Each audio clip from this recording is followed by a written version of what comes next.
All right. So Tom Schwartz I understand why he's on the show. I appreciate him being on the show. I was so irritated when I was watching him, and Matt and I are sitting on the couch and he's talking about his new relationship, and he's like, I just like her so much, and we're just great, and we're just getting little fun times, and I'm gonna ask her to marry me. And you're like, why are you talking like a baby? He is 40-something years old. Matt was like, oh my God, he's older than me. And I was like, yes, he's older than you. And he's behaving like, you're not cute anymore. Right. I know I'm not cute anymore. Tom Schwartz, you are not cute anymore. Why are you talking like this? Because I just like her so much. I'm so happy. And you're like, what are you doing?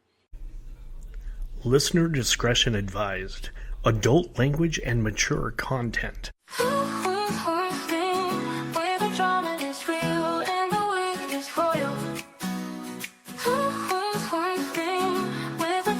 Hello, everyone. It is Two Queens, One Screen. I'm Jen. I'm Keeley.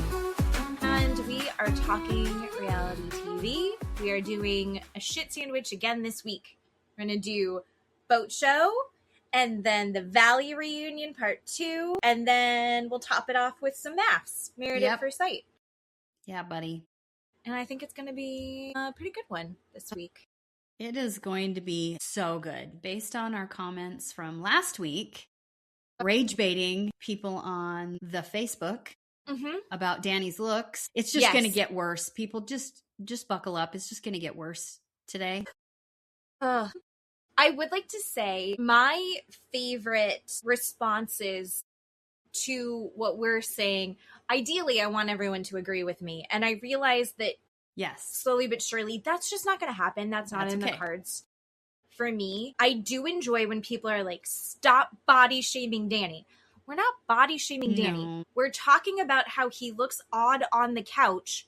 That's camera angles. That's lighting. Yeah. That's his weird suit. I don't know why they did that. That's all choices humans are making. That's not his body. Botox choice, baby. Right. And the Botox is a choice that he made. Yes. And I like that the people who are most upset about their perception of my body shaming Danny is they immediately start body shaming us. Yes, they did. Thank you. Because we have no Botox. Wait, I don't. You don't. I don't. I can't afford that. No, I dye my hair. Look at all. I dye my hair. I've tried to go au natural with the hair, but I had to dye it to get it that way. I am wearing makeup, and I do have fantastic lighting. But and my name is not Karen, so just so you know, I got called Karen a couple of times. But my name is not Karen; it's Keeley. Keeley, thank you. I know I'm old. True. I know I'm haggard. I know that my teeth are yellow. I drink a shit ton of coffee. That's right. You're welcome. So come at me, bitches. And also the people who are most direct about it either have profile pictures that, like, if you want to, we can. Have a let's critique each other, or they don't actually have a profile picture. Sure. Yes, so, my favorites are when they use the poop emoji and calls us shit. That was a good one. Couple of shitheads. Shitheads. Is how I read that. And so, great. So or their avatars killing themselves or falling over or something. I did enjoy the avatars. Yes. Listen, if you're going to do something creative when you're frustrated with me, bring it. I enjoy that. I appreciate it. I genuinely like it. That is something you're welcome to do. But I think and unfortunately, I don't know, maybe we turn this into a clip for Facebook, and it's just the Facebook ladies. Correct. There's a couple dudes, but it's primarily ladies. Ladies, via Facebook, if you are frustrated seeing us and you don't like our opinions, all you have to do is say, I don't like this. But if you comment on it, and if you tell me to shut up, you're going to see more of me. And I've been trying to explain that in the comments, and all of these women are not understanding that. And they're like, get off my feed. I'm not going to stop what I'm doing just because Brenda doesn't like it. Or they're saying they're going to start blocking us, which Go is for it. Great. That's love ideal. That. Ideal. I would love that. And ideal. Your response was, Susan, this isn't in the airport. And that was fantastic. Thank you, Susan. Thank you. But I will say, I enjoy our TikTok people. I enjoy our Instagram people because apparently people there are more sane. Yeah, they're just as crazy as we are. So yeah, well, we're all watching the same shows. Everyone keeps asking what we're watching. So just as a reminder, currently Below Deck Med season 11.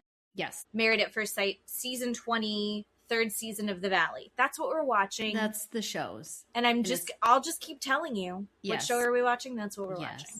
Yes. That's true. Thank you. I love it. Also, someone said that I also looked skinny like Danny, or a little like Danny. I looked little like Danny, I think is what she was saying. And you took that as skinny? I'm so skinny. Just a little thing.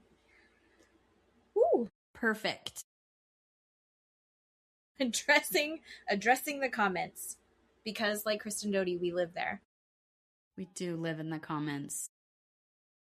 Someone who shouldn't be living in the comments is Jen on Below Deck Med. Oh my God, Jennifer. Oh no, Genevieve. Ma'am. I was so hoping we would be grown up. And she was going to have a turnaround. Right. No, it just got even worse. Even worse this episode. She was upset with the dinner service, right? Because there was no... It was missing an appetizer plate. Right, missing the appetizer plate because they had caviar and oysters, I think, possibly was the other thing. And so she ran with that. She took it and just sprinted. Now everything's terrible. Yes. She, by herself, goes in a monologue as she's walking up the stairs. About how awful it is that they didn't have this fucking appetizer plate, which I don't think that set of guests, I couldn't remember what they were called. I don't think those charter guests, they were the tattoo. Yeah, and they were great. They were beautiful. Thought they were a fun charter. I don't think noticed. They weren't bothered by it. Mm-mm. Jen decided that this ruined the whole dinner, goes on a rant all walking through the boat about it, and says, and I'm not going to say anything. I just won't say anything. And then bitches about the lack of communication. Yeah. So there's a problem. I'm not going to tell you about it. How come we're not talking about things? Jen, yes. She's going to bitch no matter what. If bitch ain't breathing, she's... Right. Wait, nope, that's wrong. How does that go? If she ain't bitching, she ain't breathing. That's how it goes. Good one. Okay. Bitch ain't breathing means she's probably dead. Bitch was dead. That's not the case. Right. And again, she has decided that Kaylee is terrible chief stew because she couldn't remember the plates. And right. So we took a total left turn, just gone down a different road, and is upset. And she does finally say something to Aesha. Aesha backed up Kaylee like 1000.1%. And Jen did not appreciate the response in that meeting.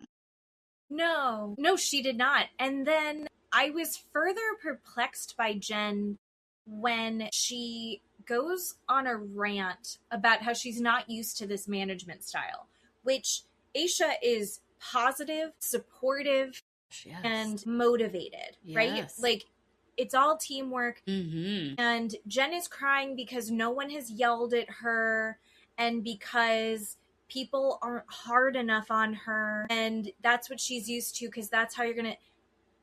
And Kat very sweetly is like, well, there's different management styles. Right. And Jen is just, poo-pooing on everything. Mm-hmm. Just all of it. And I don't know how Kat is remaining so... I mean, in her confessional, she's like, she needs to get her shit together. Yeah. But overall, Kat is still being incredibly supportive. I guess you have to be when you work and bunk together. Yeah. 24/7. But Jen is just, she's no better than Luke. And then she's like, I can't believe that he wasn't just fired. And she's upset that people are still talking to Luke. I can't believe she wasn't fired, right? We've talked about how she was a part of this and why is she still there also. Mm-hmm. But yeah, she's upset that people are talking to Luke. So Luke is texting Joy, sending him little FaceTime videos and voice notes and text messages, and Joy's showing people, and Jen gets upset. I think it was at the dinner, their day off dinner, right? Like, yeah. Under other circumstances, a little bit Joy knows that there was a thing. Sure. And maybe could chill out about it. She doesn't know the extent of the thing. And I almost kind of wish someone would tell Joy. Yeah. Like, ooh. I know. So yeah, Jen is still behaving badly. And when Joy was talking about Luke, I think she was talking about Luke, we got to learn that her hands are insured for $700,000.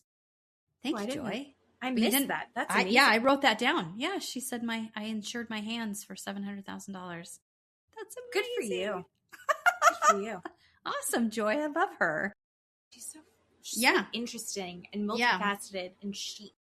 And then Joe officially becomes what they called it, the acting bosun. So now he's going around calling himself the Josun. And he's kicking ass. Yeah, he's doing really good. Ass.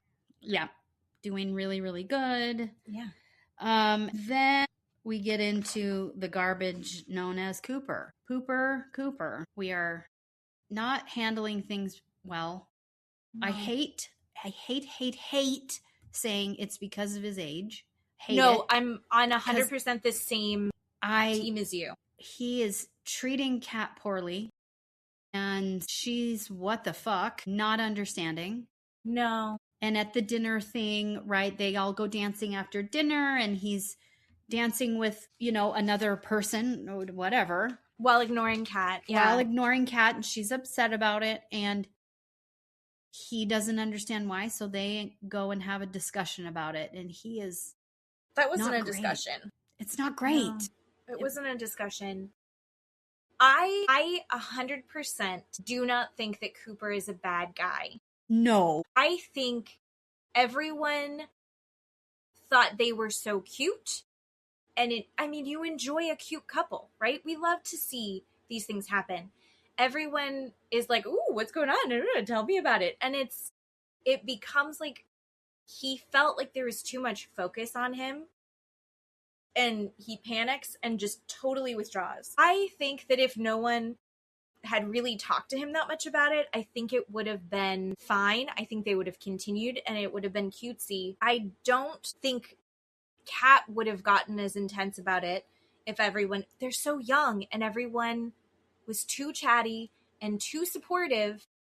And it's exactly like my kid is, and I know that Cooper's older, but my kids are 13. And if I see my kid doing something that I like, that I think is cute, or he's doing a good job, and I'm like, oh my God, I love it. He's like, stop. No, I don't. And he'll never do it again.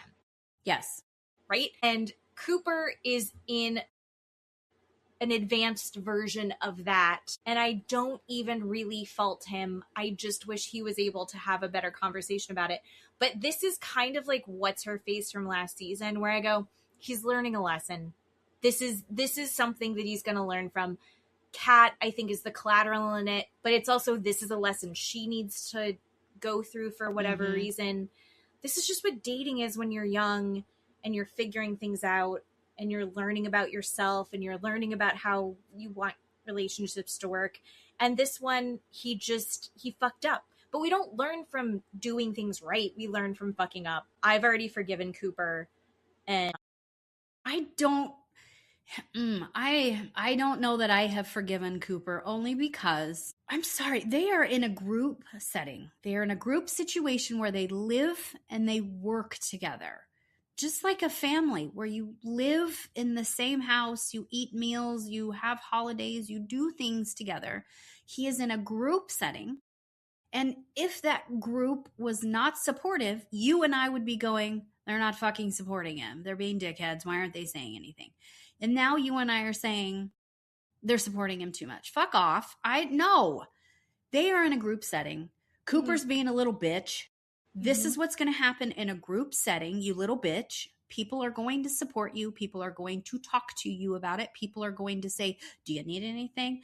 This is what happened to me. I'm 10 years older, whatever, blah, blah, blah, blah, blah. Yeah. I have 16 sisters and 10 brothers, and my mom was married 7 times, right? All of these things. And he can't handle it. No. Where did you grow up, sir? I mean, what he is grew up in happening? the middle of the woods, right? So I don't know that, and that may be fine, but because people are supporting you, you have a nervous breakdown about it, and you hurt someone. I don't think it's the support. I think it's the attention. I think he's uncomfortable with the attention, and I think the constant advice that he's getting that he isn't asking for is stressing him out. I also think he's getting some of this advice from Joe. And Joe is not a good advice giver. Joe's a terrible person. He's a terrible person. And he's still giving sweet little Cooper this advice that, yes, Cooper didn't ask for. And Joe's then pushing him towards other girls. Yeah, that's true. He did push him towards other girls, and that was the whole situation. But then, right, this emotional manipulation garbage, he texts Kat later in the middle of the night, I can't stop thinking about you. Can you meet me? They go and meet in, I don't know what that was. I don't know. It's a little place where there isn't a camera. Yeah. Wherever that was. There's still a microphone somehow. And he says to her, I still think about you. I still like you. I want to be with you. I just don't want people to know about it. Let's have it be secret. I don't love that.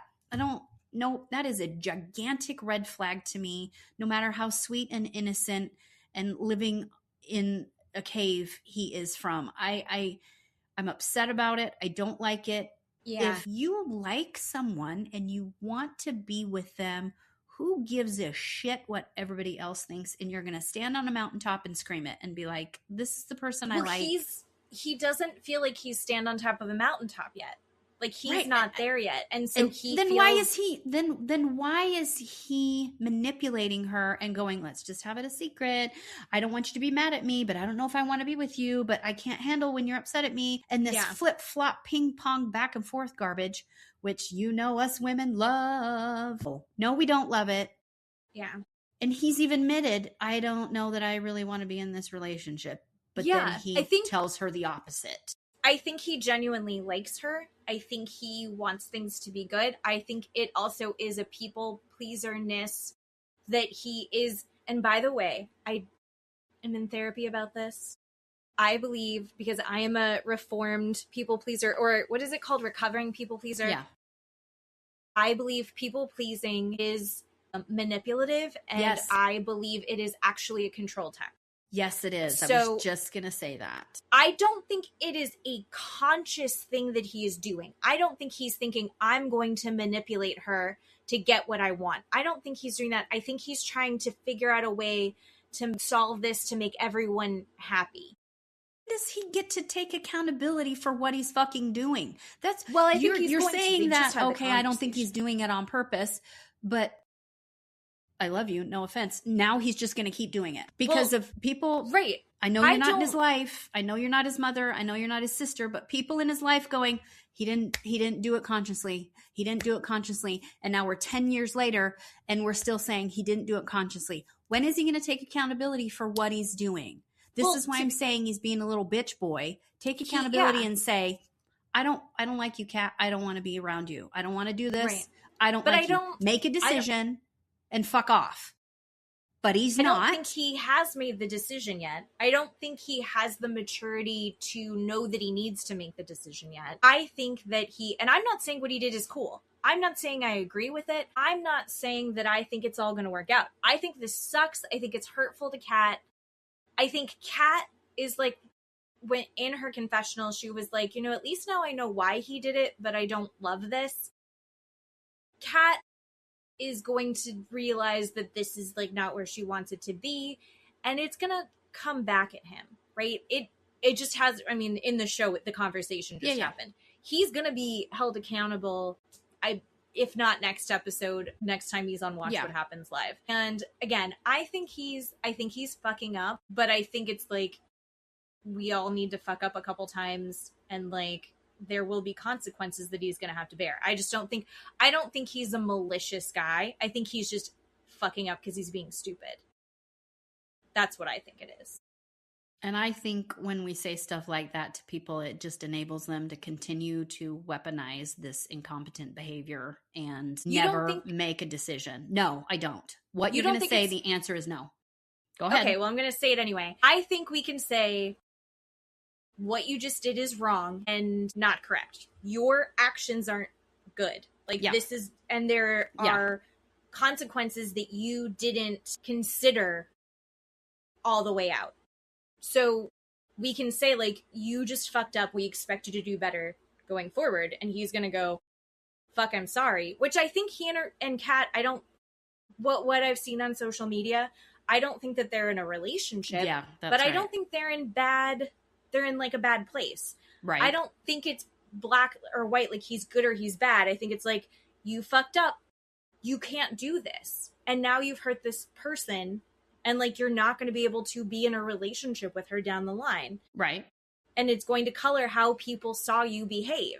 Right. But I don't think it's, like, he's a piece of shit forever because... Well, I'm not saying he's a piece of shit forever. What I'm saying is I'm not going to excuse his behavior by one saying he's young, by 2 saying I don't think he did it on purpose, by 3 saying he needs to learn a lesson. I'm not going to do that. I don't do that for people. I just don't do that. And especially for a man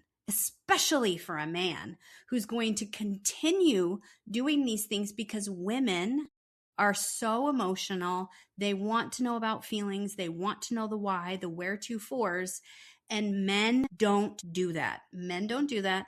Half of them don't know what fucking sky they're living under. And so they're not going to do that for women. And I am not a person that's going to put up with it. Poor Kat is a different personality than myself, and she will stay with that person for however long. But I don't think she's going to stay with him. As a viewer watching it, I don't like how he's treating her. Yeah. And I disagree giving him excuses and not holding him accountable. That's what I'm saying.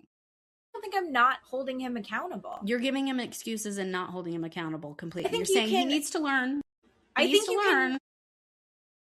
you can understand why someone made the choices that they did, even though you don't agree with why they made the choices that they did. And I think that there's choices that, like I said, I think there's certain things that you don't just innately know. This is why, like, dating in high school is important, because you need to, like, figure out relationships and those kinds of things. Right. And you also have an adult, whatever that looks like in your home, some family member or some adult, right? You're not a child living alone, or right in high school living alone, and you don't have an adult to go, this is what's happening, or I had this said to me, or I don't know how to feel because this happened. You go to an adult and get advice from that person because that person has lived through it and said, this is what I see from what you have told me. My advice to you is X, Y, and Z.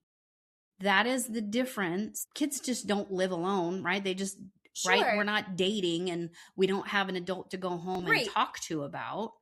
But we do agree that he's still a young guy, and he's still learning. Yeah. And the advice that he's getting is from a lot of different adults who are older than him. Right. And one of those people is fucking Joe, who's like, go talk to other girls. Right. So, like, and he really respects Joe. So he's getting the message that, like, this guy has his shit together, is doing, like, a really good job.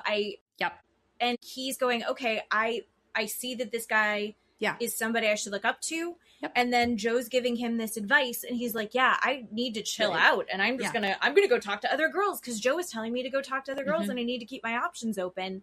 I should be like that. Yeah. And so, like, he is making the wrong choices. Yeah. And we're watching him crash and burn. I don't think that he's getting away with it. I don't think he should get away with it. I think he's hurting Kat, and there's going to be the conclusion in the relationship that he's going to have to deal with the fallout of that. And then everybody loves Kat. Well, so yeah, and I was just going to say people are going to be pissed at him for hurting Kat. I was just going to say the group is going to be disappointed also. So he has fallout from that. So he's going to have consequences. Yes. He's going to have, and again, I'm not saying it's cool what he's doing. I don't like what he's doing. I just think it's like young people doing dumb shit when they're trying to figure out relationships. Yeah. It sucks. But I mean, I'm not excusing his behavior.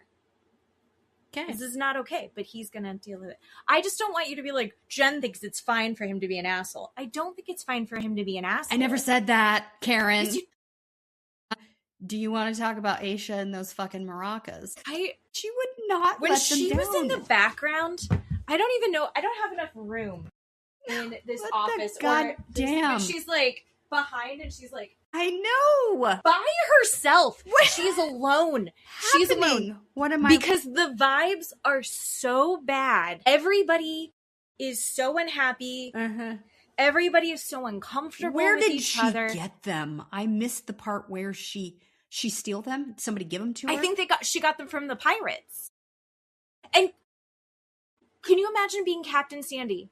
Because, like, I'm a mom, you're a mom, and you're like, I have this great day planned. Yeah. We're going to be pirates. She's got a whole costume. Captain Sandy's so like, cute. They're going to love this. But so everyone is in such a shit mindset that they're like, pirates, woo, all right. And she's like, and Aesha's like, what do you mean? I can't deal with this. Maracas. My God. Self-soothing with the maracas. Holy Jesus. I do have to go back to Joe. Okay. And I'm of two minds about Joe. In that I love him professionally. He's doing such a good job on this boat. Yeah. I'm wondering if maybe he should have been Bosun. Sure. No, I could see that. But I think technically Nathan would outrank him because he's had more experience in a certain whatever.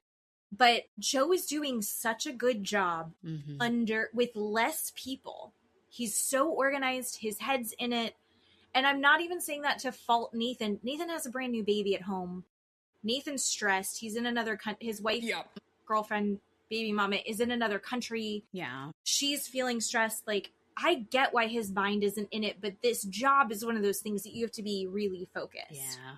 Yeah. And, like, maybe it's, like, a good fit right now. However, the second that you get him off the job, he makes me so fucking mad.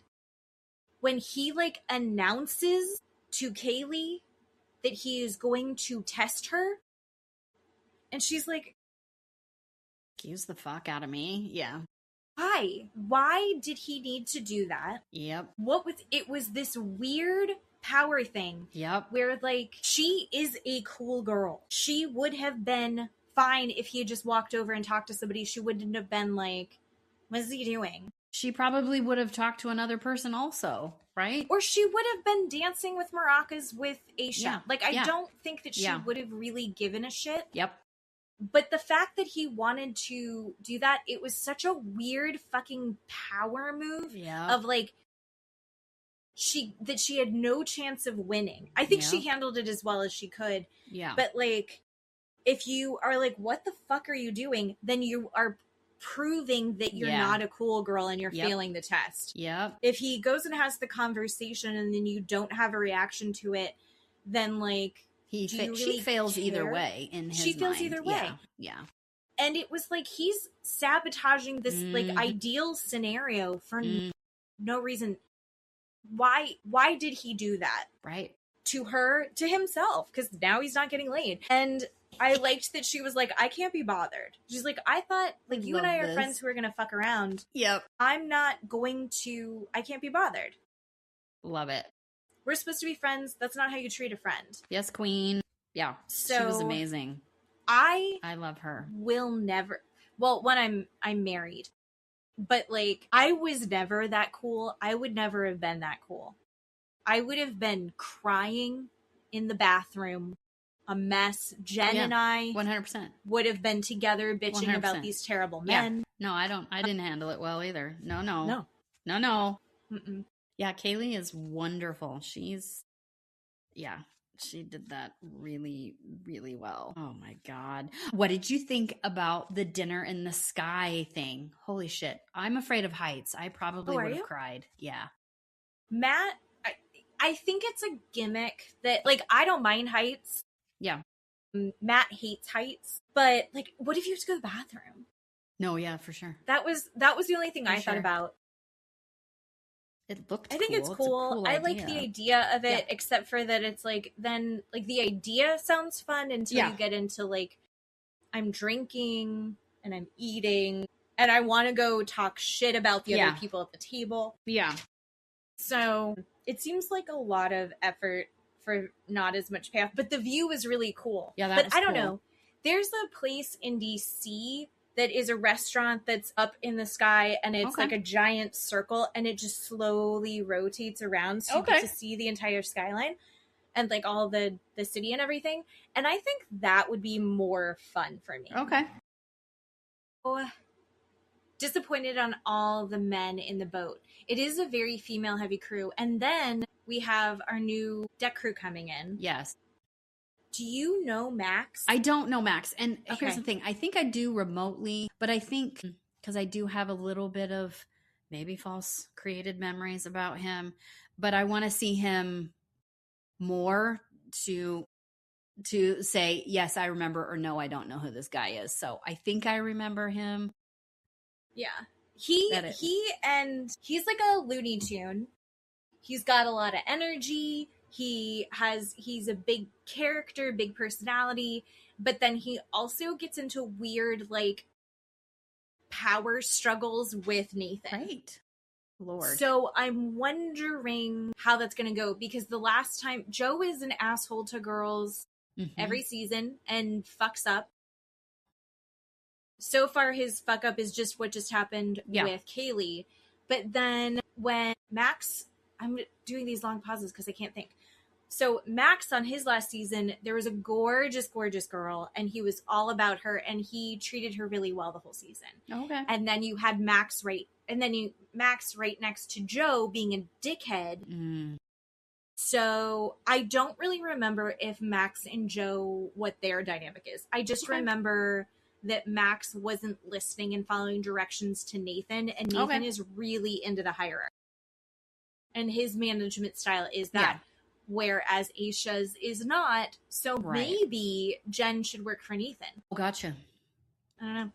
That's a good idea. I don't know. If I talk about my ideas, you have good ideas all the time. I'll get told to shut up. That's my favorite comment. Is I was talking about the Britney show idea, which I still think is genius. She's going to be on TV. We can't get rid of her. Yeah. And someone just wrote "shut up," and that is the best. Amazing. Thank you. Do you want to get into, do we have anything else for Boat Show? The Valley garbage. Blessed be. The thing that keeps sticking out to me, and I want to talk about it because I know that, one, it's going to generate a fantastic clip, because I have two conflicting feelings, and I know that you're going to have a really strong feeling and you're going to be annoyed by me. And that is Jasmine. Yeah. Jasmine interrupting and saying to Danny and Nia that she is tired of hearing them talking about how exhausted they are. Yes. Because of their children, and that's why they were behaving the way that they were behaving. Yes. So what do you think about that?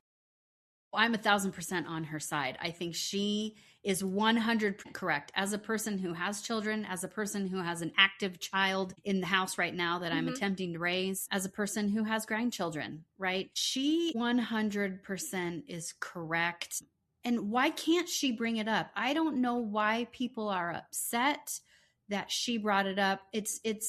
She can bring it up if she wants. And it was a very big example for me anyway of people shutting her down, right? Immediately shutting her down. Yeah. We watched it live.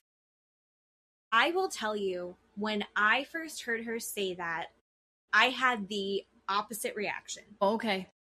Because I didn't listen to what she was saying. I just heard parents need to stop talking about how tired they are. I will forever say, if you choose to not have children, if you just don't have children, sure. I do not go, you don't know what being tired is. Sure. I'm never going to say that. My God, no. But no. I am going to say, I had never experienced myself the exhaustion that was having small children. Now, listening to it again, because when she first said that, I was like, what? Like, you need, how, what is, it was like, this is a terrible argument. She actually had a solid point, but because she, and in this group, semantics are everything unless you're speaking to Janet, because then you can say whatever the fuck you want. Yeah. But they go after her because when I had the same visceral reaction where she was like, stop talking about how tired you are. And I was like, no, it's exhausting. But her point was, you are so exhausted that doesn't turn you into an asshole. Right. Your exactly. behavior isn't excusable because you have children. But she got completely, exactly like you said, she's completely screamed over. So you never hear that point. When people throw this stuff up as a shield, you know, Danny and Nia are using their children as a shield.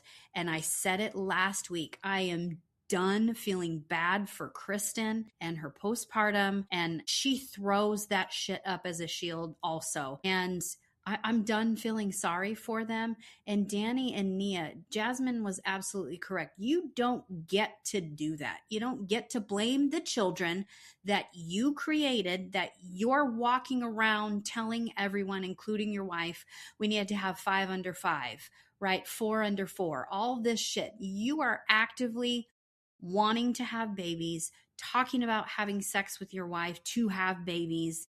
Mm-hmm. And now you're throwing it up and using it as a shield to be an asshole or act weird. She even said, you use your kids so you can go and act fucking weird. No, that's not how this works. And they have been doing that for 3 seasons, and I'm over it. And even Nia, when Andy confronted Nia about shitty things she was saying, she was like, I was just postpartum when we were filming. That absolutely may be true. 2 things can be true at the same time. You and I have said it, we'll die on that hill. But I am done listening to them use those kids as a shield. It's not okay. And the fact that a person who doesn't have children bringing it up is perfectly fine. I am not offended that a person who doesn't have children is bringing it up. What that tells me is I'm using it as a shield and I need to shut the fuck up. That is bothering people that I am around, that I need to take a look at what I'm doing. I'm not being genuine. I'm not being sincere. I'm not being kind or loving or any of that stuff with this friend group or my family or whoever it is. Yeah. And people getting upset at Jasmine is not okay.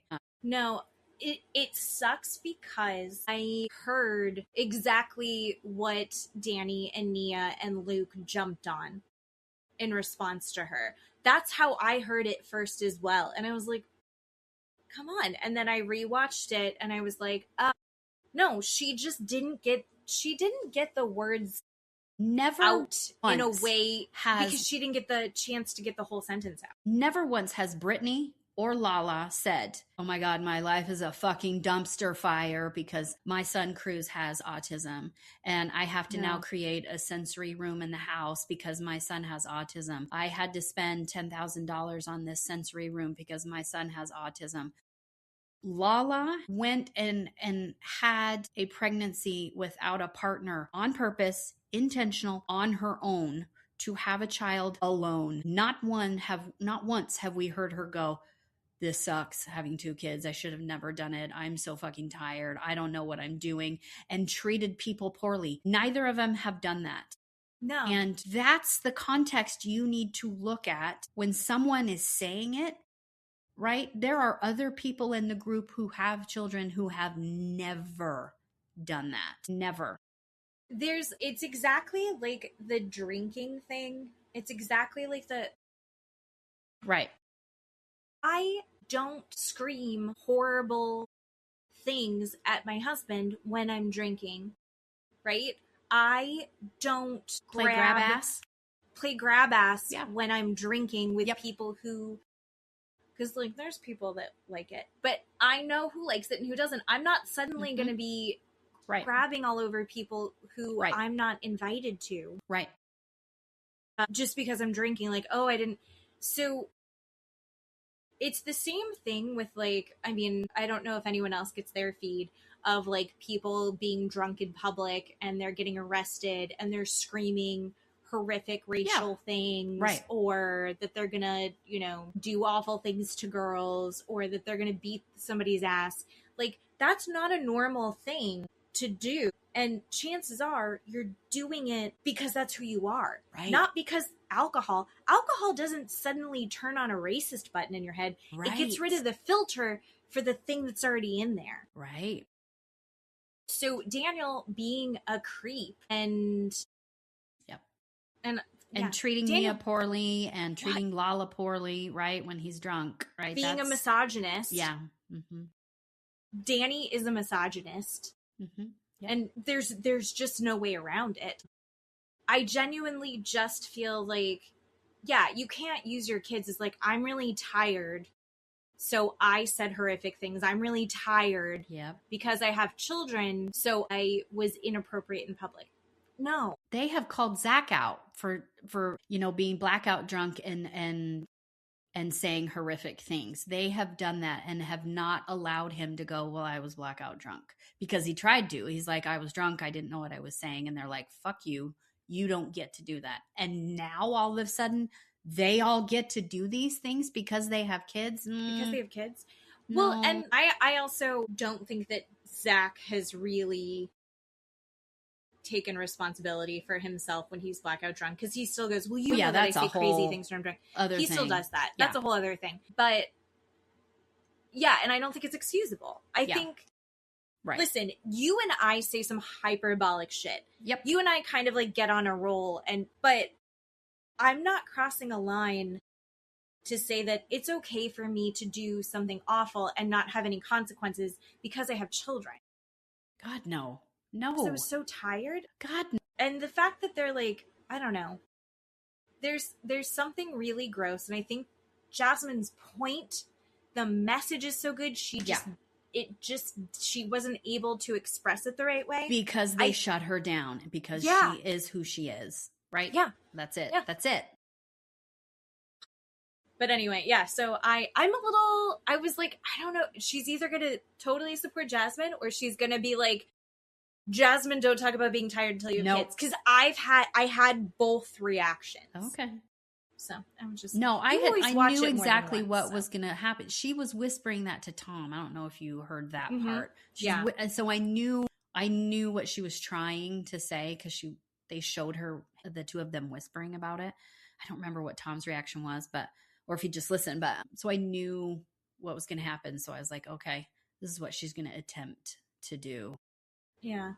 And it didn't go well. All right. So Tom Schwartz I understand why he's on the show. I appreciate him being on the show. I was so irritated when I was watching him, and Matt and I are sitting on the couch and he's talking about his new relationship, and he's like, I just like her so much. And we're just great, and we're just getting little fun times. I'm gonna ask her to marry me. And you're like, why are you talking like a baby? He is 40 something years old. Matt was like, oh my God, he's older than me. And I was like, yes, he's older than you. And he's behaving like you're not cute anymore. Right. I know I'm not cute anymore. Tom Schwartz, you are not cute anymore. Why are you talking like this? I just like her so much. I'm so happy. And you're like, what are you doing? This is embarrassing. You can talk like that in your bedroom with your girlfriend when you're being cutesy. Fine.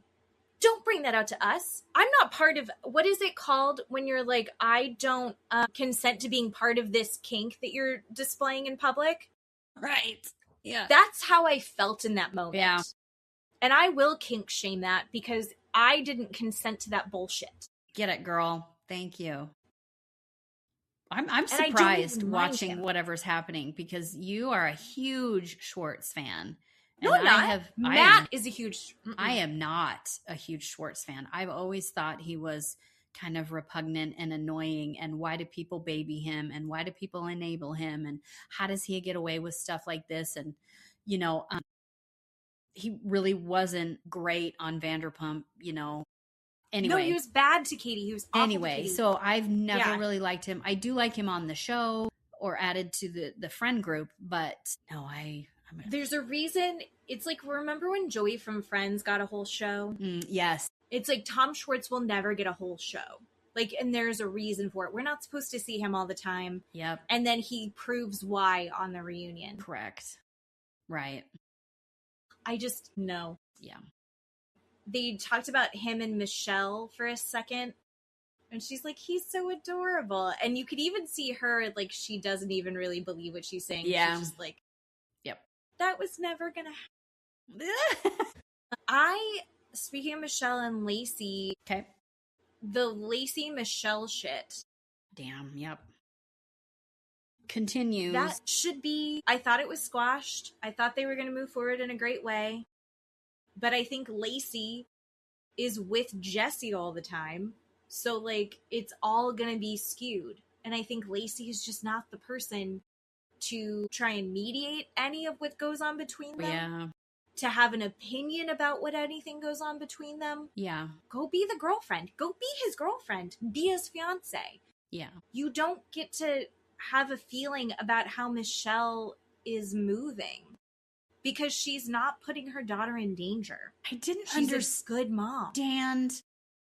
I feel like I miss or am not intelligent enough to understand the whole misogyny conversation when Lacey pointed at Michelle and Lala and Brittany and said the three of them were misogynistic, and they're both like, that's not the definition of misogyny, and Lacey kept trying to explain herself. I was falling behind.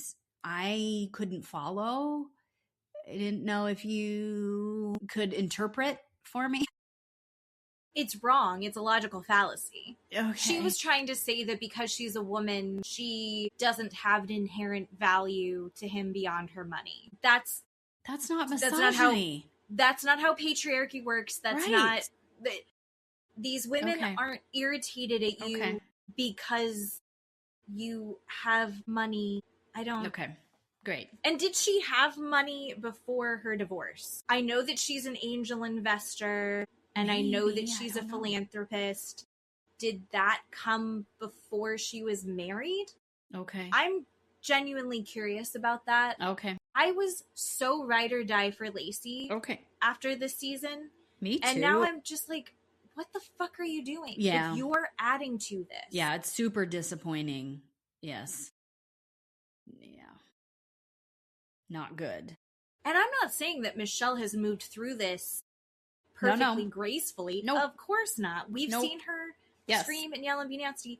Yeah. But, like, if you are proclaiming to be like, I've been in your position with this, and I totally see it, and I'm totally on your side, and he can't talk to you like this, you should actually be able to reflect a little bit and go like, oh, then I probably wouldn't want to heard that from her. Like, you're not the person. Yeah. You are not the person. Yeah. You might have exactly the right thing to say. You're not the person to say this. Yeah. So I'm a little disappointed. And I'm disappointed in Andy because where the fuck is the $300,000? Right.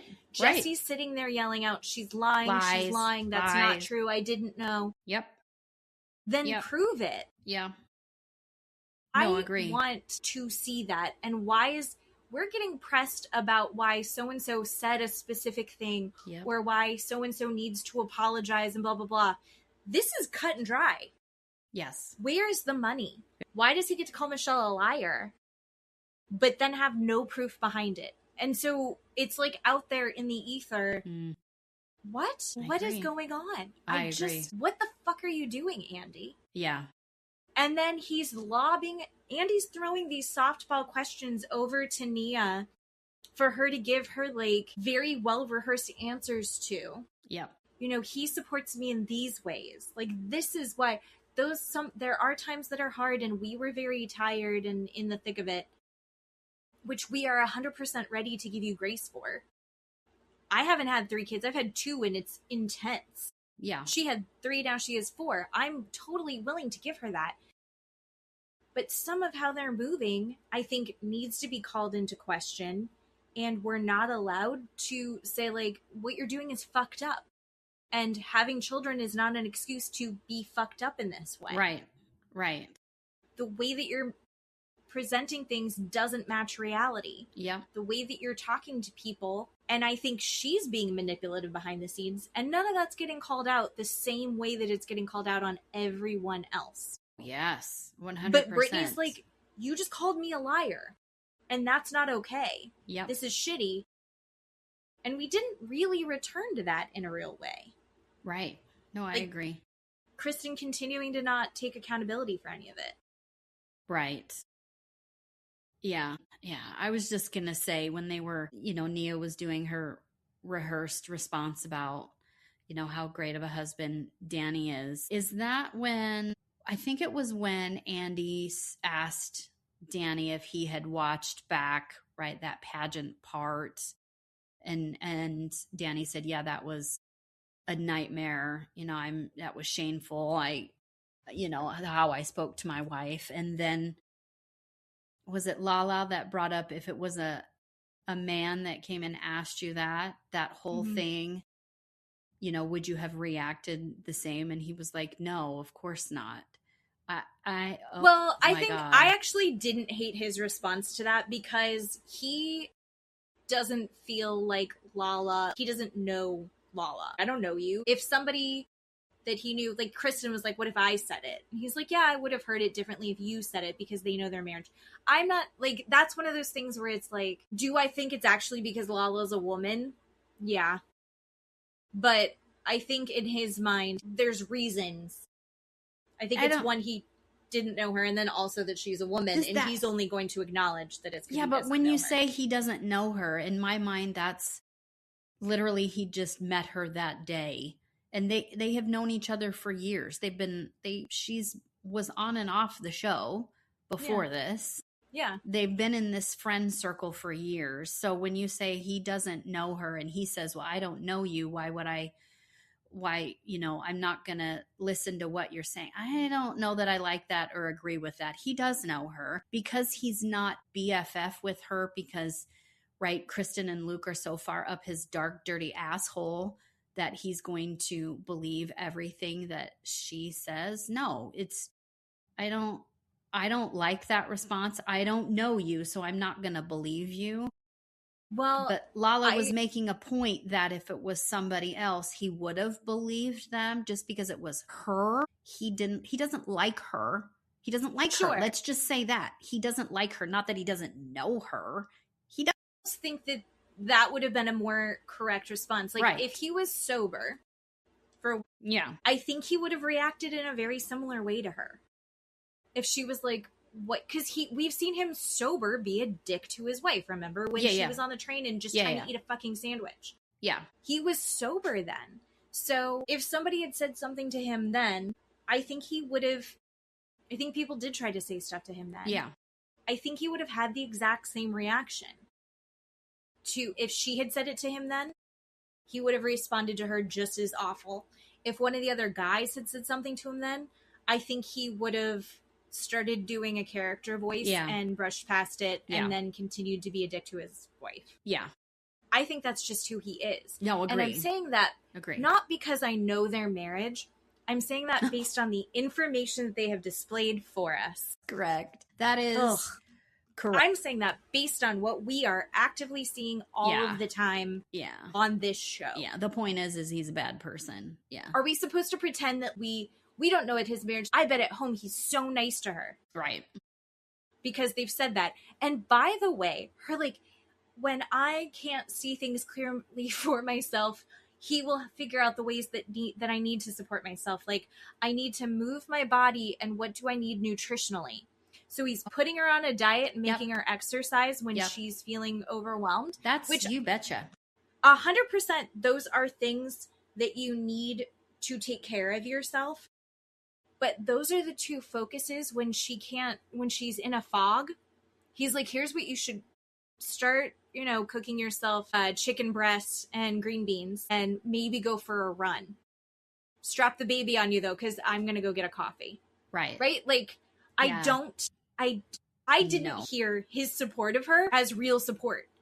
If I'm postpartum And I'm like, I feel like shit. I feel crazy. I can't think straight. If your response to me is go do a workout, go on a diet and go work out. That's what my asshole doctor tells me when I go to him and say, XYZ, I'm in pain. I don't feel well. I can't sleep. All these things are happening. And he looks at me and says, you need to go on a diet and you need to go exercise. Well, fuck off. You're not even going to help me. So. And the other thing is like, we're going to look like assholes. Listen, I'm in the comments a lot. We're going to look like assholes for being like, diet and exercise, fuck you. But no, the real answer to that, the correct answer to that would have been, hey, I will take care of the kids for a little bit. Do you need some space to go on a walk or something? Like, go get this energy out. Something to she flow. likes to do. Or he doesn't recognize something I'm going to make personally you XYZ about her, right? Does she like crocheting? Does she like watching movies? Does she like knitting? Does she like, crossword puzzles? I don't know personally what Nia as hobbies she finds enjoyable. Does she go swimming? Does she whatever? He would look at her and go, I'm taking the kids. You like to go swimming, go swimming. I'm taking the kids. You like to go shopping at TJ Maxx, go shopping. I'm taking the kids, go get your hair done. Something that is specific and personal to her, not as a woman and not as a wife. And it's disgusting to watch, and it's sexist, and it's gross. And I don't like it. It's not actually helping. It's not helpful to go like, here's what you could do to feel better. He's not engaging. If she was like, he helps me figure out, do I need to move my body or what do I need nutritionally? No, she would have said, he makes me a dinner that's nourishing. He takes over for the kids so I can go move my body. She likes to do, her taekwondo self-defense or something. stuff, right? Yeah. So it's like he takes care of the kids so I can go be totally clear-headed while I do my taekwondo class, right? Like that's the correct answer. He's not doing that. Nope. He's not. He's like, well, have you considered when you go grocery shopping, don't buy junk? Like that's my assumption, but I don't think it's far-fetched based on what they have shown us. Correct. And they also have admitted now they have a live-in au pair. They have a live-in nanny. I love that. I'm not shooting down people who have live-in nannies. I love that for you. I wish I would have been able to afford that. Probably would have had one myself. But what we have seen for 3 years, what we have seen in your relationship, and how much Nia is basically raising these children without you, Danny, you fucktard. And now you have a live-in person. And you probably still are not treating her correctly, is what I'm going to assume. And yes, absolutely, you may not like what I just said, but I'm going to stand and say it with my chest. He is probably still not treating her correctly. No. When they have that is your answer, to give a live-in another human being. You two, you are the human beings that need to do that. He needs to step up and not be a dick on TV when she's trying to eat and say, I'm not putting this kid down. But then they backtrack and say, he only puts the kids down and he only changes the diaper and he only does this and that. Nobody believes that. I don't believe it for a second. Nobody believes that. So I was just like, oh my God, great. Now we have to, this poor woman is subject to Danny in this home, right? Yeah. My God. No, the unreliable narrators of this are getting really frustrating. I can't talk about Danny and Nia anymore. I'm done. Nope. Let's switch over to one of the other worst human beings on the planet, Luke. Luke is coming off just as disgusting as Danny. I have convinced myself that Luke hates Kristen. He hates her, does not want to be in this relationship with her. He's got contempt and disdain for her. And yes, again, I'm saying it with my full chest. He does not like her. His face. Watch his face. Right. When she speaks, she is his biggest defender, right? She sticks up for him. She says, I don't like it when other people, put him down. I'm the only one that can put him down. And she's whatever. Great. I love that for you. Great in your relationship. He's not giving her the same. Absolutely not giving her the same. I can't even begin this shitstorm of their whole discussion. The 6-week thing made me want to vomit when Andy confronts him. Are you sick because some doctor gives you access to her body after 6 weeks and you give it, and you're saying you're such a holy spirit, you're this goddamn Roman Catholic cardinal that you gave her 2 more weeks or however long it was before you wanted to stick shit inside of her and she's still bleeding, right? And doesn't feel good. No, sir. No, you don't get to have access to her just because a doctor has given you 6 weeks. I don't care. It is coercive control. I don't like it at all. It's not okay. I don't understand. She can read everyone there. Yep. Right? Like, she is going to find the faults for every other person there. And yet she has no ability to self-reflect. Yep. And see, this is what I'm saying. Like, she's in therapy. Yeah. But I think her therapist is bad. She has abandonment issues also. She's admitted that. She's told him that. You know, she throws that up when they have arguments, right? That's what people with abandonment issues do. They're like, fine, I'm going to leave you then before just you go. leave me, kind of a thing. Yeah. I totally get that. I can see that from her. She's definitely needs therapy for that issue. But hanging on to this dickhead, it's not going to make it better. Not going to make it better. Just because you had a baby with him doesn't mean you have to stay in that horrific relationship. He doesn't like you, Kristen. He doesn't. I just don't think so. I mean, they asked him, would you have still asked her to marry you right after having the baby? And he faltered. Never gave a straight answer. Never. Terrible. Terrible. That's a no. Luke, that's a no. We all in the room were like, yep, that's a no. No, he would not have. No. And none of us will be surprised if they never get married. And we don't want her to get married to him. I can't stand him. It's hard because we want good things for Kristen Doty, even though she's being such a fucking asshole. Yep. But when she was saying that they're too volatile for couples therapy. Oh my God, thank you. Thank you. That's not a thing. As a person who's been to couples therapy, that is not a thing. You have a shit therapist. That therapist was telling you, I don't want to deal with you two. That's not a real thing, people. That's not real. That's what I took from it. Is nope. Well, and here's the problem. If you're too volatile for couples therapy, what are your conversations at home like? My God, right. And also, it's another thing, I think similar to, we'll get into it in maths, where like radical honesty is not kindness. Correct. Honesty without care is violence. Like, it's so mean the way. And she's like, well, he's being honest. I want him to be able to be totally truthful. And I don't want that. Saying every single thing that pops into your head. Nope.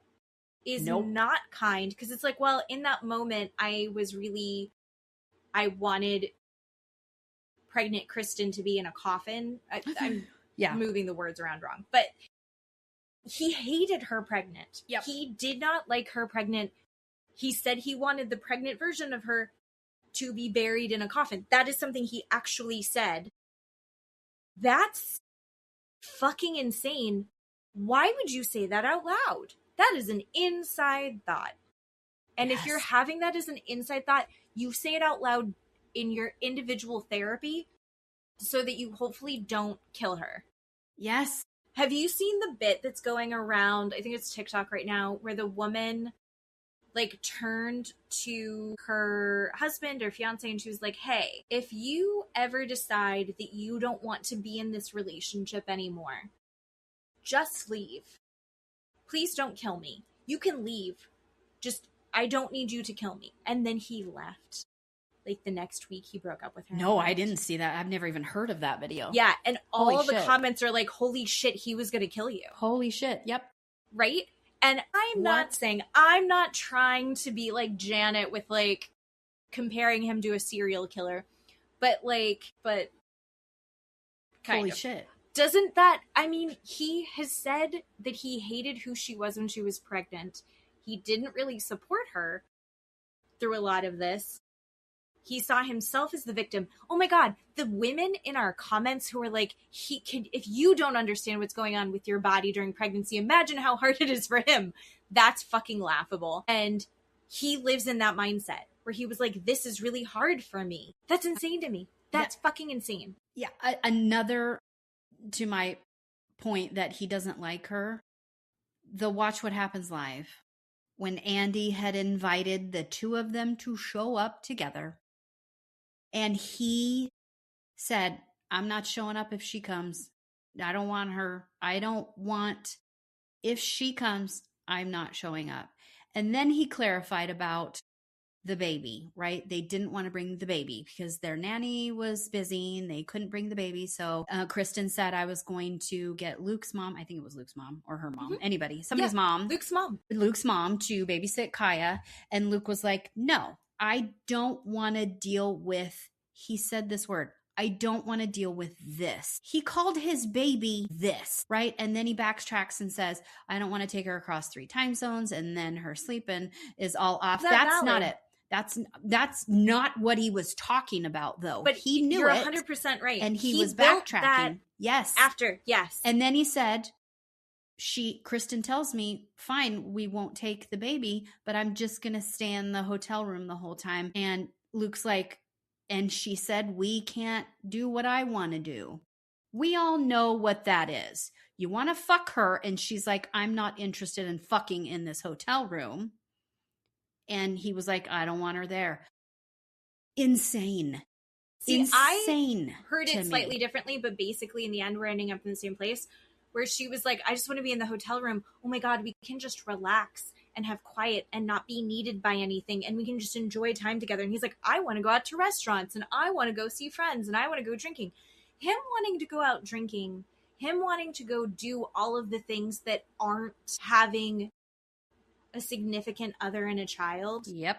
I get that. No. I get wanting to have a break from your kids. Sure. I get wanting to have a break from responsibilities occasionally. But when your significant other, who is why he's on the fucking show, this guy is too big for his britches, in my opinion. Fuck yeah. He's on that show because of Kristen. Right. The show mostly exists at this point because of Kristen. He doesn't want to have to put up with that or like focus on it. She's like, here's how I would like this to go. And he's like, no, absolutely not.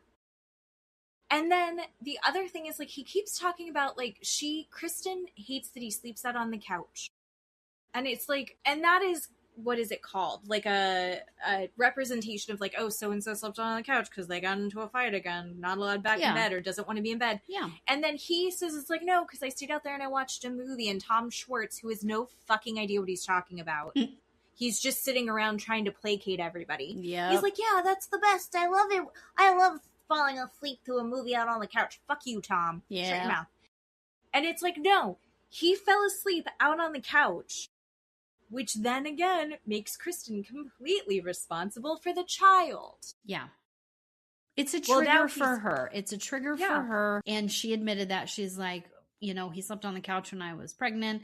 It wasn't a good time when I was pregnant. And now, right, the baby's a year old and when he sleeps out on the couch, that's just what I think about, right? I'm triggered by past bad situations, and that's all valid. But he knows that. He knows that, and he still does it. He still fucking does it. Forever be a proponent that your triggers are your responsibility. However, when you are in a relationship and you know that the other person is triggered by a behavior, you can choose to not be the source of that. Correct. Now, if it's like, if I shut a door, if I'm slamming a door and that triggers someone, I can go, I need to not slam this door. Now, occasionally, maybe for some reason the wind hits and the door is going to slam and I know they're triggered. it's not my job to fix everything for them being triggered. Yeah.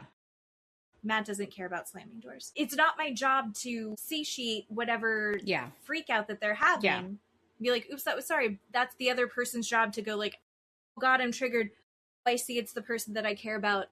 But that's the whole point, is the person that you care about didn't mean to do that, so I'm going to calm my nervous system down because I know that they don't mean that. I don't think that Luke's intentions are innocent. No. I think he doesn't mind triggering her. Correct. I think he sits there and pokes the bear because he's feeling irritated and trapped by the situation that he's in. I think he likes being on TV. I think he likes being known. I think he likes going out to bars where people know who he is, and it helps him feel important. Yep. Because a lot of this is outside of his control now. He doesn't get to pick where they live. Yeah. Because they have a baby and they've decided that they're going to have a very traditional life structure, even though it's not at all. Yeah. I don't know. I just, whatever. And then he attempts to apologize to her. He laughs in her face and said, "I'm sorry. I didn't read that hurt you." Laughs at her and said, "I'm sorry, I didn't read that hurt you." That's not an apology. That's not an apology. Well, no, he turns it back on her because she made light of it. Yeah. Well, you made light of it, so I thought you didn't really that's care. Not how this works. That's a if shitty she kept apology. bringing it up. Yep. It means something, and he knows that. He knows that. There's this thing that he's doing, and Danny does, and actually a few people do on the cast, where they sit there and they build a structure of an argument that makes whatever they did acceptable because there's logic behind it. And it's like not genuine and not the point. It's all strongman arguments. Yeah. And I'm getting really frustrated with the fact that it's not being called out. Agree. And I appreciate that Jasmine tried to call some of it out. It's not working. Andy should be doing that. Andy, I'm just so fucking frustrated with him all the time. And can I also say, as a side note, I'm not looking forward to this reunion for Love Island because Andy's going to fuck it all up just like he did last year, because he's not going to call out the appropriate people that need to be called out, and just shit's going to just go nowhere. And I don't think he should be. Ariana should be the only one doing that reunion. Andy should not anyway. I agree. I don't totally understand why he's part of this one. Wasn't the last one live too? Yes. Which made it suck. I'm glad that it's not live. Yeah. But he should not, because he's not, what's the right word? You just can't guarantee with him. He's just not, right. He has his favorites. I feel like he's immersed in the culture enough of Love Island. And I also don't believe, and that's not even his fault, he's got other shit going on. I don't feel like he's immersed enough in the culture of Love Island. I don't believe he watched it. Yeah. Maybe he watched some of it. I don't believe he watched all of it. Yeah. And I don't he's not the demographic that I want to see. Nope. And he's going to be too biased for me to be interested. And we saw what he did last season. Yeah. So. Ugh. No, Andy. Anyway. Do you want to talk about the Janet Jack stuff? Yeah. I do want to come back to when Andy said, "Hey, Danny, how'd you like when Janet compared you to Charles Manson?" I didn't believe when I watched it happening that she compared him to Charles Manson. And I don't appreciate Andy still needling that idea to Danny. So annoying. And then Danny's response is, "You can't compare me to another serial killer," which implies or infers that Danny's a serial killer. That was weird how he said that. It was really weird. And I was like, I don't remember her comparing him to a different serial killer. So what is he saying? She might have. I don't know. He's a creep. I think that Janet has gotten a bad rap. I think that I participated in giving Janet a bad rap. I don't like how, it was like these softball questions to be like, give him the upper hand over and over and over again. And I didn't like it. And the only things we really talked about with Janet in this episode were how Janet's gotten death threats. Yeah. And that clearly shook her up. And I get it. And she was like, I'm sorry that you've dealt with it. I thought it was incredibly genuine. It's the same. He did the same thing when that happened that then Jesse did later, where he was like, I was going to apologize. I was going to say sorry, but then somebody else had to say something shitty. So you're like, no, then you don't really mean it. You can't Jesse. say I was going to apologize, but then Lala said something shitty, so I'm not going to, or I can't because she said this. And you're like, no, if you are sorry, you can apologize. It is such a second grader behavior to say that. And this show wouldn't be good if they were emotionally mature, but a lot of this has dipped its toes into some really intense, deep shit that we can't play around with this silly behavior. Let's have silly behavior when, Tom Schwartz doesn't know how to put together a dinner party. Let's have silly behavior when they're on vacation and someone's sloppy drunk and it's funny and everyone's okay and safe. Not when someone's a sloppy drunk and is grab-assing or cursing someone out or screaming at women and putting them in a not safe situation. Agree. We've crossed a line now, and so I'm that's where my problem is. No, I agree. I agree. And I have heard little whispers that that the Valley was canceled. So I don't know if that's real. I started hearing that today. I heard that Brittany should get her own show, Party Planning. So we'll see what happens. Yes, queen. Ugh. All right. Do you want to do BAFs? Transition into a new show that it's not new, but we love it so much. And this is, Married at First Sight, season 20. We're going to talk about episodes 10, 11, 12. So 13, 14, 15 has dropped. Mm-hmm. Did you watch all 3? I did watch all 3 of 13, 14, 15. But I think you have not watched talk about stuff if you want to talk about stuff. Well, like you said, I can bring something up because you don't care about spoilers. You're obviously going to watch it. I need you to watch it so you can have these big feelings like I have, because I know you will. But I'll tell you little spoilers if you want. If I remember, I'm going to get my notes over here. But we're going to try and focus on, like I said, 10, 11, and Last 12. Week's, not this week's, which just came out. Right. I want to talk. Well, I started watching it. I started watching it before you, and I was texting you, freaking out. Yes, because of the first episode of that set. Sean and Nikki they've progressed a little. They show kind of like a night vision of them like making out on the couch. Yeah. And she maybe is in lingerie. Yes. I wasn't totally clear. And she's like straddling him on the couch and he's grabbing her ass. And I was like, maybe she is sapiosexual after all. And she's changed her mind. Sure. Yeah. For the guy that does a quick washcloth bath. Sweet Jesus. Yes.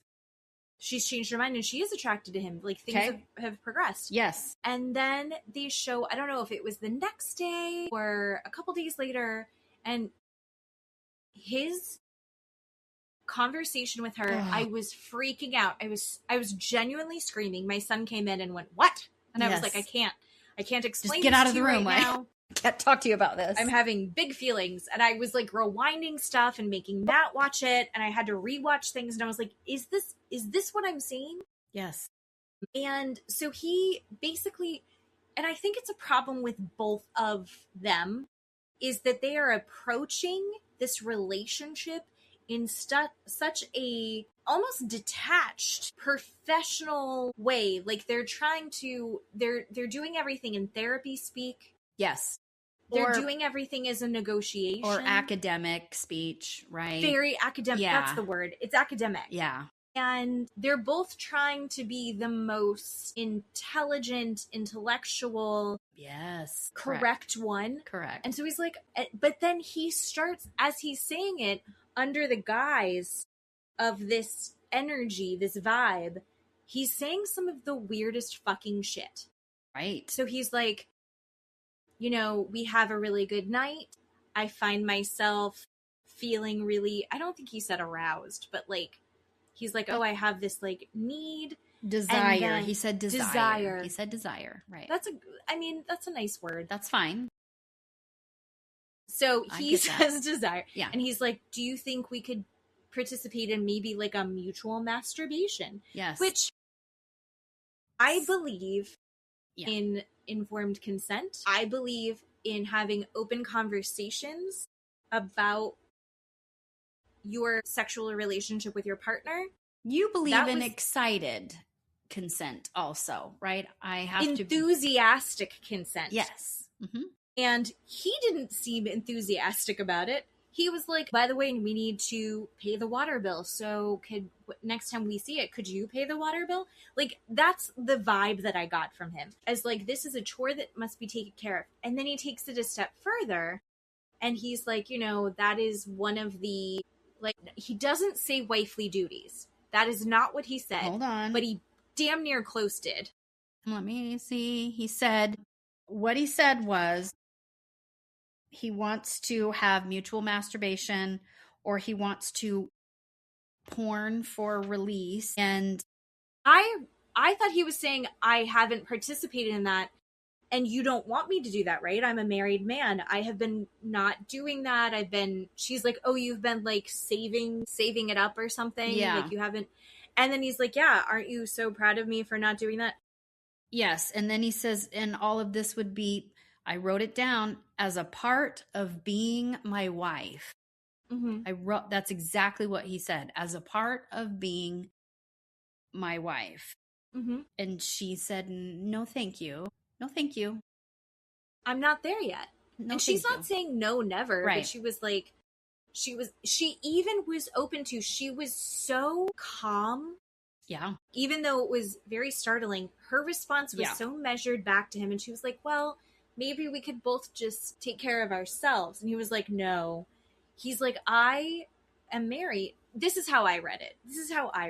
And this is disgusting what I'm about to say. So sorry, everyone. I heard it as, I am a married man. It is my wife's job to make me come. Yes. I'm not touching myself. Yes. Because I save that privilege for my wife, and that is your privilege and responsibility. Yes. Is how I heard that. No, I agree. I heard that too. And he says all those disgusting things with this weird Cheshire cat grin in her face, and it just is even worse. It's so gross. And what is it supposed to be doing? Enticing her? I don't understand what we're watching. I feel like because he's saying it in this academic way. Right. It's the same thing with the guys from the Valley who were like, well, of course, it sounds awful that I said Kristen can't come with me to do the thing. Sure. But I didn't want to mess up the baby's sleep schedule. Like, he says it like he's saying something logical. Yes. And reasonable. And if you have a reaction to it and your response is not agreeable, then you are out of line. Yes. Or you're wrong, or you're not going with the flow. And it's so deeply shitty and uncomfortable to me. And I was shocked that Nikki handled it the way that she did. Yeah. Then we go a couple nights further and they do like a sexy night. I'm wondering, did the matchmakers set them up as like that was an activity, or was that Sean's activity? I think it was Sean's activity. I think. Yeah. So yeah. The You Ain't Got No Sense. Yeah. Where he put her through, and then he like tied her up and blindfolded her and fed her stuff and like took a whip out. Like, again, we're not supposed to kink shame, but she didn't know what she was getting into with that. I don't love that. And I think I was reading that he was hoping the desire would grow with that. Like, he was hoping after that she would be turned on enough. I mean, he didn't say anything. Don't get me wrong, he didn't pressure her or force her or coerce her into anything. But what I was reading as a viewer, based on the history we have seen in these episodes, is he was hoping that would turn her on. And it didn't. She was like, oh, that's nice. Thank you. She appreciated the effort, but it wasn't really her thing. Because what has he asked her about what she wants? Other than he's like, well, how do I make you more comfortable so that you Right. will touch my penis? Right. He hasn't been like, what do you like? Correct. What are you into? That's correct. And there is a difference there. And if you don't understand that there's a difference there, then that is why you're not as happy and fulfilled in your marriage as I am. Yeah. Like, Yeah. I don't like it. And then I don't remember, was it then on the couch where she was like, hey, I didn't like that conversation. Right. Like, I felt weird. She wasn't like, you fucked up. What you said was she gross. Just said, I want to go back to that conversation. Yeah. This is what I heard. Yeah. This is how I heard that. Mm-hmm. And I 100% appreciated how she said that, because I think that's a really fair way to give him the in to say like, oh, I'm so sorry. That's not how I meant that. Yeah. Whatever. Right? Like, I think that gave him room to not be a villain in this. Mm-hmm. And instead he was like, how dare you? I would never. And that's when I rewound it and I was like, no, that's basically what you said. No, and then he doubles down in a confessional and says, she's got like multiple personalities. I never know who I'm going to get, because what she's saying is not making any sense. I mean, and that's just sick, dude. That is pathetic to say when you gaslit her, you said that shit. I wrote it down. Being my wife is a part of being my wife. That's what you said. She just said, this is, you kind of said something like wifely duties. It wasn't a quotation. She didn't quote back to him, and he lost his mind. He did come out, I don't know if you saw, and posted this gigantic apology. Yeah. Oh yeah, he posted on his Instagram this huge apology saying, I gaslit my wife. I did this and I am ashamed. I knew what I said and I was telling her the opposite and making her out to be the bad person, and she's not the bad person. It was gross. Like, I stopped reading. People are not happy. You can apologize, but we don't like you, so we don't want to hear your apology. So no, he's not likable. No, it was bad. Like, he's super achieved bad. A lot of things that doesn't make him likable in this. Nope. Somebody had said something about like, well, if he was like 6'2", all of this would be fine. And I was like, no, none of this would be, one would feel that way. Gross. If I can spoil for you for a little bit. Well, let's talk about the dinner where they're like, everything is so great. Oh yeah, they come into the dinner and they're all, they're holding hands and they show up together and people are like, wait a minute, what? What do you mean? Mm-hmm. What's And they're like, we're actually so good because we fight all the time. They're like, wait a minute. No, that's not a thing. No. Everybody's so confused at the table. No. Yeah. Why are they doing that? Do you have a theory? I cannot figure it out. Why are they presenting as so good? Like, why are they trying to present to everyone as so good? I don't know. I don't understand it. I don't know, because I'm trying to think. I paused there because I think Nikki is smarter than that, smarter than to come across as fake or not genuine, right? If she doesn't like something, she's going to say, I don't like that, right? So maybe she's just genuinely trying. I don't know. But in my opinion, we as viewers can tell that she doesn't like him. Right, wants nothing to do with him. So yeah, I don't have an answer to that. And I think a lot of his shit behavior comes from he feels and senses that she doesn't like him. Yes. That's gotta feel shitty. That's gotta feel awful. Yeah. That doesn't mean that you try and coerce her into doing stuff. That's true.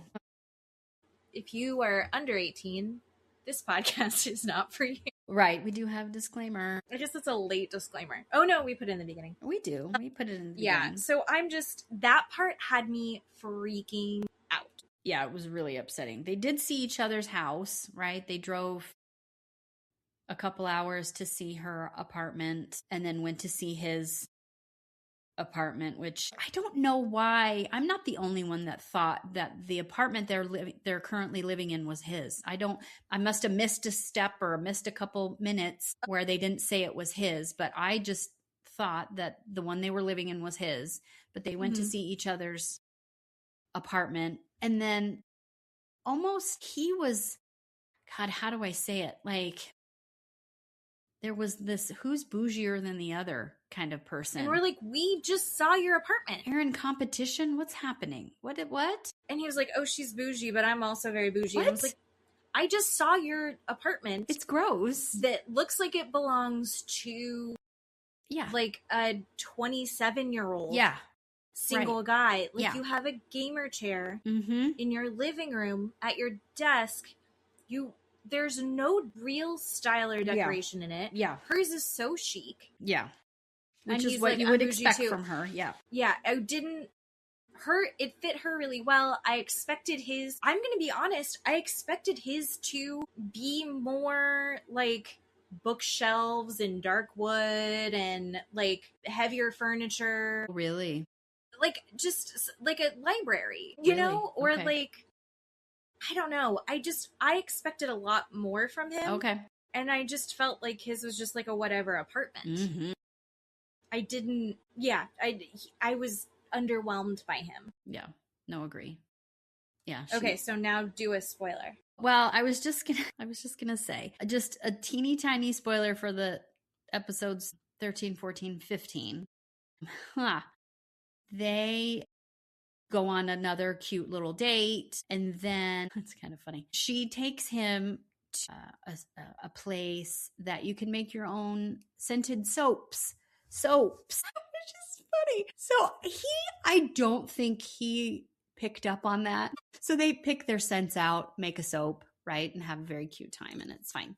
And then they go home from the scented soap date, and they kiss. They show them inside the house, and they make out for a minute in the kitchen. And then the next thing you see is him coming out of the bedroom, and he has a robe on, but it's opened and he's naked, and his dingle dangle dongle is just flapping away in the wind. They gray out, right? So you can't really see it, but obviously they put that in front of it. And so we don't know if they've had sex. They've had some sort of sexual something happened. And so then the next thing you see is Nikki talking about them being very sexually compatible. She says, we didn't actually have sex. We just participated in a sex act. Okay, whatever that was. She liked it. She was very happy about it. He was very happy about it. And then they go to group therapy, another spoiler. And when they get to talking to them, Nikki says, I'm not comfortable saying specifics, but we did participate in an intimate act with each other, and everybody's, clapping, saying, oh, great. We love that. That's so great for you. And she says, yeah, it was really nice. And we're getting to know each other, but it's still growing, and our intimacy is still growing, and I'm really happy with it. And it really goes downhill, and I'm really disappointed with what happened, because Dr. Lisa kind of paints her as a villain a little bit and says things like, right, sex is a part of marriage. This is not what she's saying, people, so don't come after me.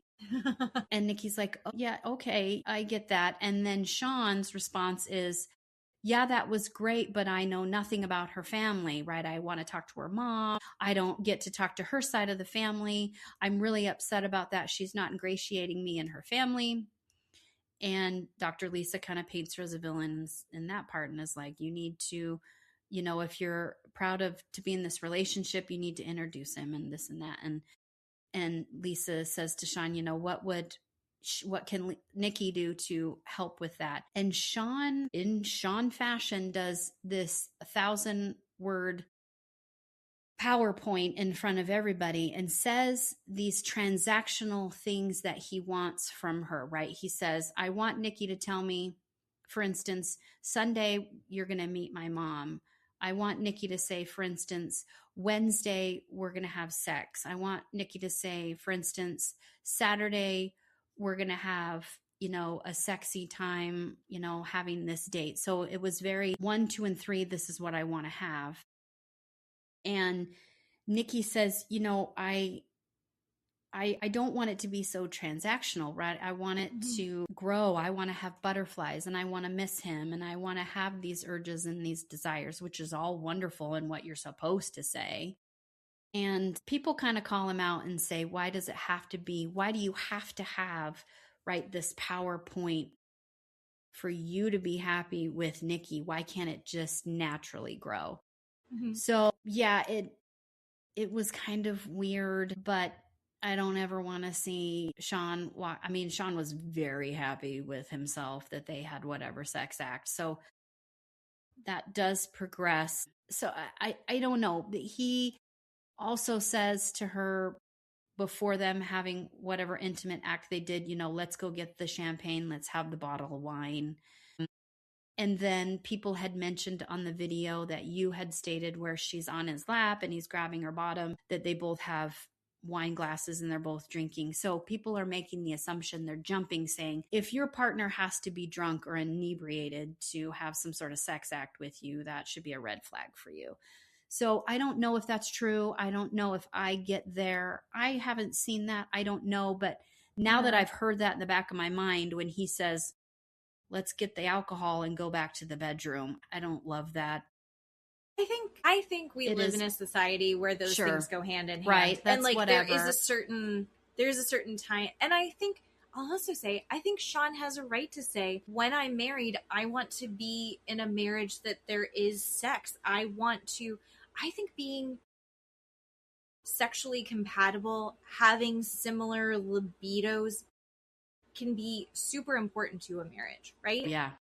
I think being matched, no one's ever going to be perfect, but like I think being pretty well matched with that is important.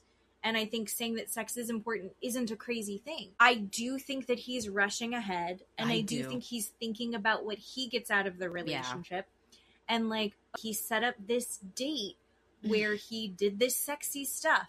Yeah. That was for Sean. Yeah, no, agree. That's why I said that was for Sean. Yeah. No, it was.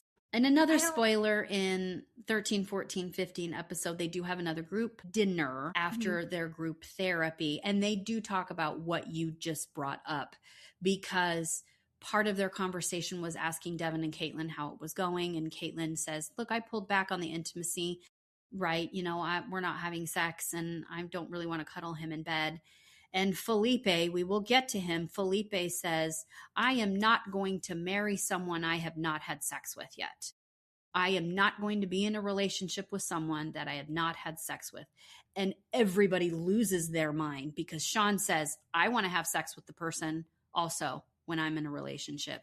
Sure. And Felipe says that, and someone else does, can't remember.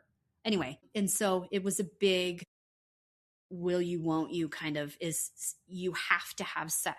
I disagreed with all of that. Yes, sex is important. Yes, compatibility is important. But Felipe put that hard line and said, if I haven't had sex with you, I'm not going to marry you. I don't agree with that. So, well, it's also weird that he decided that's a fight that he wanted to have when he's already had sex with her. Yeah, so we can talk about all Felipe and Tori later, but I just... Okay. That's a conversation they have. It's not good. No, Felipe I didn't really like, and then I kind of did like him the second round, and now in the third round I'm not a fan of him, and I have a feeling I'm not going to love him. So Felipe and Tori, we'll say it again, I think Tori is Tori's a god. Incredible. She is a god. Yeah. He is given the total package. God, yeah. And he's like, this is, again, inside thoughts. Yes. Inside thoughts. Right. Yeah. He's like, I like sleeping with multiple women. I like fucking around. Yep. And everybody, even everybody at the table was like, that's an inside thought. Why did you say that out loud? What the fuck Everybody said that. Yep. Yeah. And there's nothing wrong with fucking around. But when you say, I want to get married... Yeah. And they set you up with fucking Tori? Yeah. Goddess Tori? One of the most emotionally intelligent, mature people I've ever seen on reality TV. Ever. Yeah.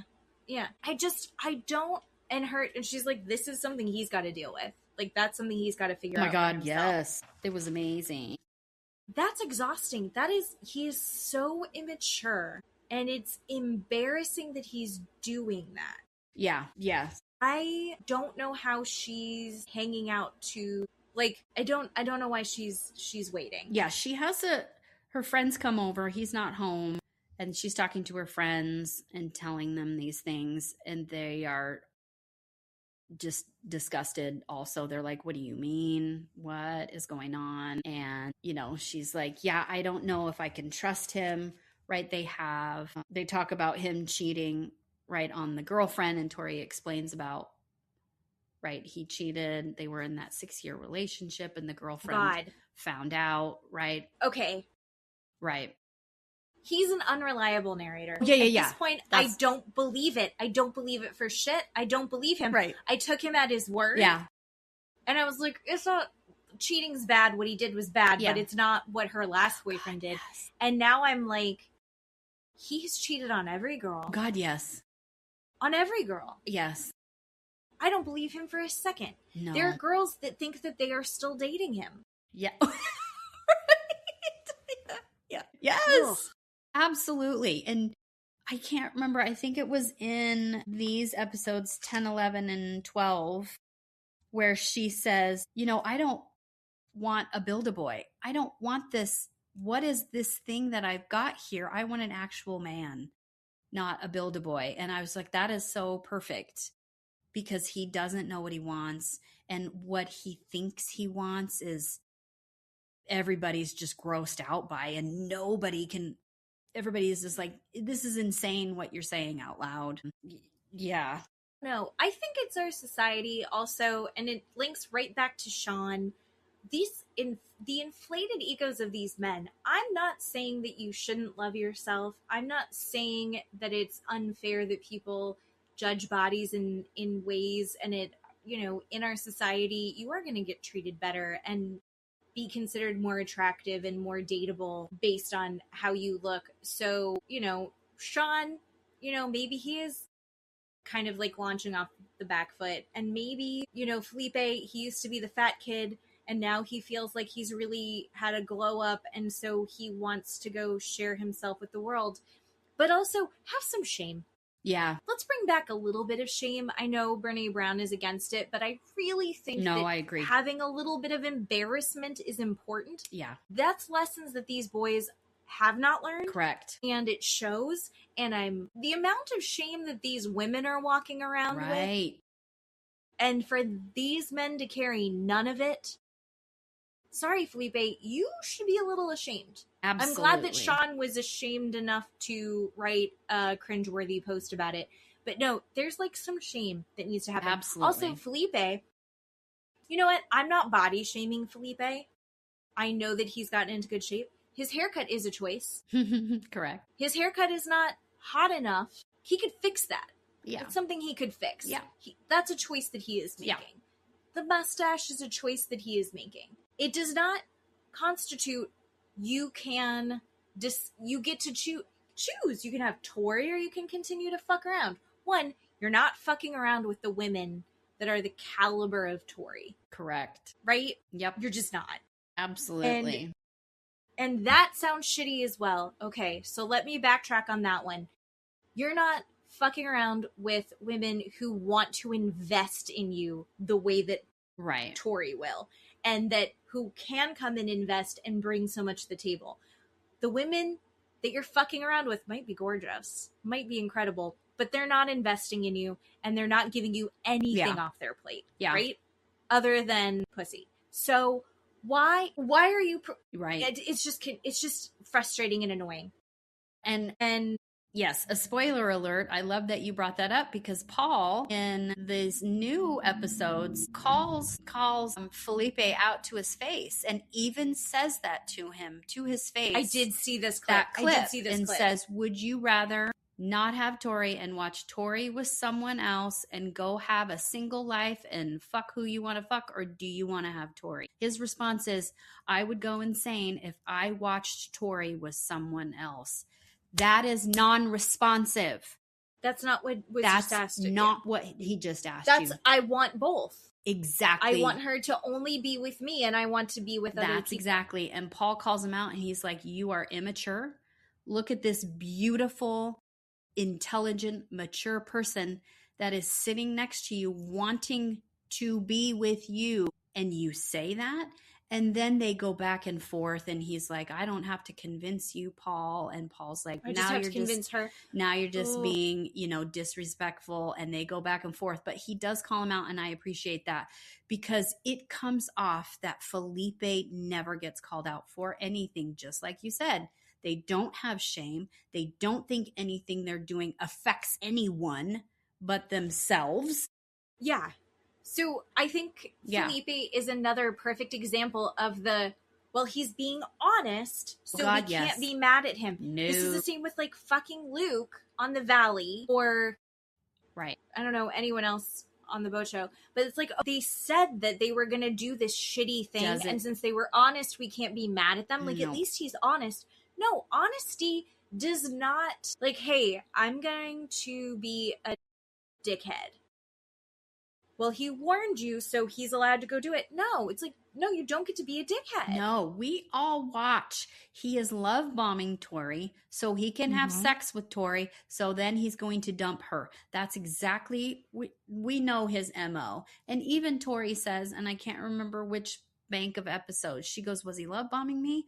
I think I got love bombed, right? And I think maybe she says that to her friends, but yes, Tori, he 100% love bombed you. In these, 10, 11, 12 episodes, Tori and Felipe sit down and talk about having kids, right? Do you want to have kids? How many kids do you want to have? I wrote this down. He says, quote, if the person I'm with wants to have kids, I will have kids. That is not specific to Tori, not specific to her.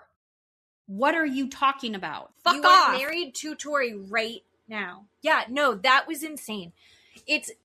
There's a couple of these couples, because it's not just the men in these couples. No, correct. Let me say that right now. Correct. That are not looking at it as if they have been set up in a marriage. They're looking at it like, okay, now we're dating.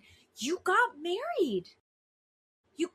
This is the premise of the whole show. Yeah. So why are you pretending like, you don't know each other, but you've already committed? Yes. You don't get to pretend you're a deeply traditional person who believes in the tradition of marriage and the sanctity of marriage if you're not treating this marriage like a marriage. Yes. And I'm not saying that means that you have to immediately have sex and feel comfortable with them in every way and share your finances with them immediately. I don't believe that. I do believe that you have to commit to moving forward until you hit a roadblock that is their red flag of they just did this XYZ, and I don't know if that aligns with who my morals and how I see my future going. Yeah. And it's a deviation that I can't be flexible with. Yep. And he's not in this. Yeah. And like I said last week, Tori says in her confessional, she says, does he just want to go hoe out all the time and just be with these hoes and all this stuff? And she says, Felipe is confusing because that's not what he presents to me. Yeah. Right. I want him to be that to me so it's not confusing, so I can just choose. Am I doing this? Am I not doing this? And that is totally fair. But he is a master at this love bombing, I want to get sex and then I'm going to dump you thing. And none of it is real. And he's doing that for her. And she's like, but we're married, right? What do you mean? This is what you want to do? I don't understand. She seems so blindsided by it. Totally. And that's sucked. Fair. And it does suck. And she just is incredible with her answers. And another spoiler alert, they have this last group dinner at these new episodes. And Adam looks dead ass at Felipe and says, Felipe, look at Tori. Look what you have. She is gorgeous. She's intelligent. She's educated. She has this wonderful job. And you are a fucking clown. And she's... Does he call him a clown? Yes. He goes, you are a fucking clown. And she's Vibes. choosing to stay with you. What are you doing? What are you doing? And then Felipe launches into, I'm not going to be married if someone doesn't have sex with me. Well, so yes, they do have this discussion, but he gets called out. You know, that's the one good thing I'll say about Adam is he calls Felipe a clown to his face, which he is, right? You know, everyone at that table knows what kind of wonderful person Tori is and that he is just abusing the shit out of her. And you know, so disappointing. Let's talk about Adam and Marissa. Okay, Adam and Marissa. And how they finally had a fight. God, yeah. Yep. Okay, Dr. Lisa. You've decided. Like okay. I don't like her. I love that. And a big reason why I love is because I when you make don't decisions. like how she is conducting herself in these therapy sessions that she's doing with them.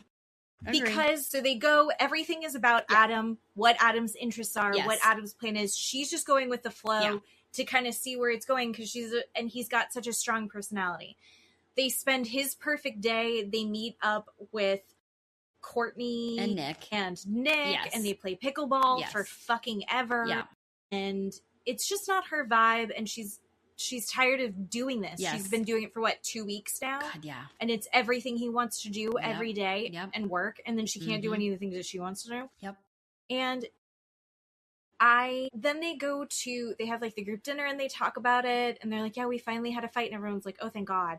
But then they go to therapy. Yes. And they talk about it.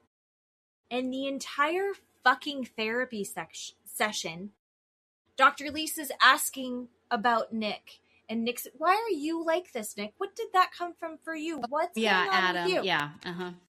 What did I say? You said Nick. Go ahead. You got it. Nick. We all know. She's like, why, Adam, are you like this? Tell me about your childhood. Does this come from your parents? Let's get down and figure out what's going on with Adam. Instead of, how do we shift focus back to Marissa because she's the other person in this relationship? Yep. The fuck? Why was Adam the focus of that therapy? I'm yelling. I'm yelling right now. I know. Why was he the focus of that therapy session, Dr. Lisa? She's done the same thing with Mecca also, where she's so into these guys. Yes. She's like a boy mom of these guys. Yes. And you're like, what in the internalized misogyny is happening? Why are they getting along? So thank God for Paul calling out some of these guys. Yep. Because she's sitting there going well, how can you decide that you want to have sex with him? No, agreed. Totally She's agreed. occasionally she does need to get to do her things too. But I want to talk about your childhood, Adam. And it's God damn it. I just want to say, we all know as viewers, we can put 2 and 2 together, even from the first episode when Adam's like, I don't really have this relationship with my family. I want someone who's kind of struggles also. My parents aren't even going to show up to this thing, and he explains, my dad has this intensity and it was always go, go, go. You got to get better every single thing. And that's what I grew up with. And that's what I'm going to do. Okay. We all know that's a child wound. Is that what it's called? Anyway, so we all know that. But no, Dr. Lisa, we don't need to hash it out. And even Marissa has, I don't know if I'm going to say a spoiler alert, but Marissa has a date with her girlfriends and talks about that. Marissa even says, I dim myself for these guys. And I did that when I was 23. I'm not 23 anymore. I don't want to do that. Right? In the episode, her and Adam go shopping. And she's like, it's giving me the ick with these clothes that he's picking out. Why is he picking out these clothes? Because he needs to be the center of attention at all times.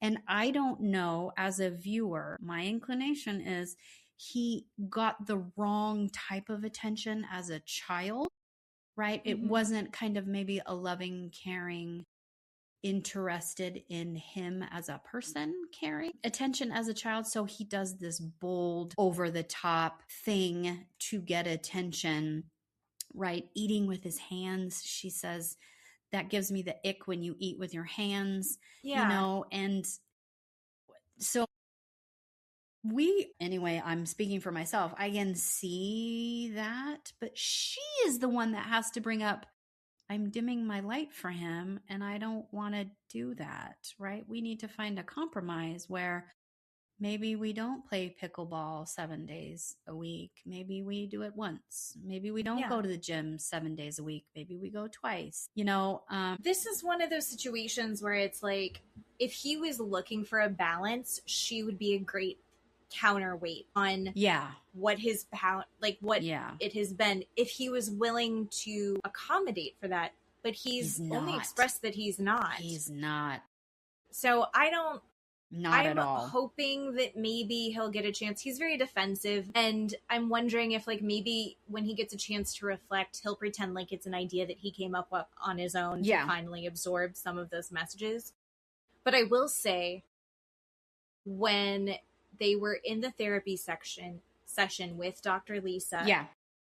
And he's like, well, yes, classical piano. She's like, what, did that come from your parents? Is there a and he's like, yeah, with classical piano. And she goes, oh, you play piano. I went, what? Yeah. That's all he does. Yeah. Yeah. What the hell are we talking about? It's, yeah. You play piano. That's it. Yeah. So I swear to God, if I ever have to listen to Adam play piano again, I'm just fast forwarding. No, agreed. And they also, they talk about, Adam says, I had this girlfriend that we did all these things together. And that's when I had that. I knew I wanted that. I knew I had to have that. And in therapy, Marissa says, why am I being compared to a girlfriend that's no longer here? Right? I'm not her. And that's totally valid. But he even says that at the group dinner again, right? I need people call him out. And he's like, I had a girlfriend and I need that again. And she's like, it's not fair to compare me to somebody who's not here. I'm not her. I'm not her. And there's a reason why she's not here also, right? There's a reason. Yeah. And I'm glad that she has found a little bit of a voice. Cameron at that dinner. Yeah. Cameron and Michelle, granted, I haven't seen the newest 3. They're my MVP. God, I love them. I love them so much. When he was drilling down on Adam, and he was like, why did you're not asking for an equal partner in this? Right. Like, why did you want this? Like, did you ask for this? Did you say you wanted someone that was going to be a champion level pickleball player? Yeah. It's insane. And I loved that Cameron was he went into coach mode, into dad mode, and it was really, really fun. I did really like that. But yeah, I'm a little bit done with Adam. But Adam doesn't have the correct responses. And in these new episodes, you see Adam, I'll name it, it's very pouty. Where Adam before in these 12 episodes, there's 10, 11, 12 episodes, his face is very animated, right? His eyes are open. He's always smiling. He's always laughing. We've got a lot of things to say. He's the life of the party. Now that he's been called out in group therapy and group dinner in 13, 14, and 15, he's very like this. Pouty face. He's very pouty. And if you're a parent, you know what I'm talking about. His eyes are drawn down, right? The corners of his mouth is down. He's kind of hunched over, and you're just like, give me a break, because you're not getting your way, because people are saying nobody wants to do that. Why are you forcing this wonderful woman to do that? And now you're pouting? Like, come on, dude. Yeah, nobody's really a fan of this Adam guy. And he gets worse, spoiler alert. He attempts to, right, backtrack and take her on a date that is not a physical date, right? He does this hot tub boat. It's very cool. It's this little kind of singular boat. It's not as small as like a canoe or a kayak, but it's a 2-person boat, but it's a hot tub. Yeah. All right. And you get in the hot tub, and then you're just on this boat by yourself, and you go out into this lake or pond kind of a thing. And it was very cute. And he made this picnic, and they had kind of this charcuterie thing while they were in the hot tub. And it was very cute, and it was low key. And she was like, this is awesome. We're just not doing anything. We're just sitting here talking. They want us to have, right, these serious conversations and get to know each other on a serious level. And they do that. And then he fucks it up, gets out and goes, do a push-up. He makes her do push-ups from end to end on this boat and then critiques her and tells her how bad of a push-up. And I'm just like, fuck off, dude. He can't help himself. And it's horrible to watch. Yes, he has socks on. Just so you know, he's wearing socks in the hot tub. But he gets needs out. traction. He gets out and makes her do push-ups because he can't not do it. And she's like, give me a break. The child wounds there are plentiful. Yeah, And I also will tell you one more spoiled part for Sean calls him out in the dinner. Sean looks at him and goes, Adam, I have a question. So your vocabulary is a lot of ripping it, vibes, sending it. And to me, Sean says this. Sean is talking. He says, to me, that is a person who has a low emotional intelligence and a low vocabulary and doesn't know the correct words to use. Do you think that's right? And Adam immediately is like, do you know how high my IQ is, dickhead? Like is super aggressive, gets very mad at him and is like, who do you think you are? And Sean's like, I'm just asking. And my opinion is, I think Adam uses those words because he thinks it's attention, right? People are going to think he's cool. People are going to think he's younger than he is. But he and Sean go... I mean, he's only 31. Right, go after it, at each other and attack each other. Love that. Well, here's I mean, all right. Wading into dangerous territory. Love it when you do it. As an observer. I'm here for it. Sean is a black man who has achieved... Sean Best has been the best at what he has decided to go after. He is... a vice president of his school. He has a PhD. He's a doctor. Has a PhD. He's a doctor. I mean, he's an intelligent guy. Sean, I mean... He wrote a book. Yeah. He's smart. He is a smart man. Yeah. We don't question it, but you see it. But it's also in how he speaks and how he carries himself. You see Adam, where Adam is a white man. And so all of that, even though we know he's got the piano and all that shit. Fuck off. It's implied for him, right? Oh, I see what you're saying. It's implied for Adam. Of course he is. Look because he's white? Of course is that what you he mean? is. Because he's white, because he's, got money. Money, yeah. No, I get that. And I almost think that his behavior is actually as, maybe he is trying to shed kind of all of the structure that was probably imposed on him as a child from his overachieving parents, whatever. That's not our job to deal with. That's his trigger. Ooh, gross, yes. But Sean calling it out, I think he's probably one of the best people to call it out. But Adam, the fact that it would be called into question that he's not super emotionally intelligent, or frankly, intelligent. But the way that you're speaking says, I'm a surfer, bro. Right. That dropped out in high school. Douche frat boy. Chill vibes, man. Right? And that's stereotypical, but, we're just painting with an incredibly broad brush. So I think Adam goes, I'm a high achiever, obviously. Sean's actually a high achiever, but you have to see all of his accomplishments to give him that credit. Okay. And the way that Sean speaks is very intentional. Yes. The way that Adam's speaking, also very intentional, but you're supposed to assume all of the other qualities that the emotional intelligence, the regular intelligence, the qualified bullshit, whatever. So...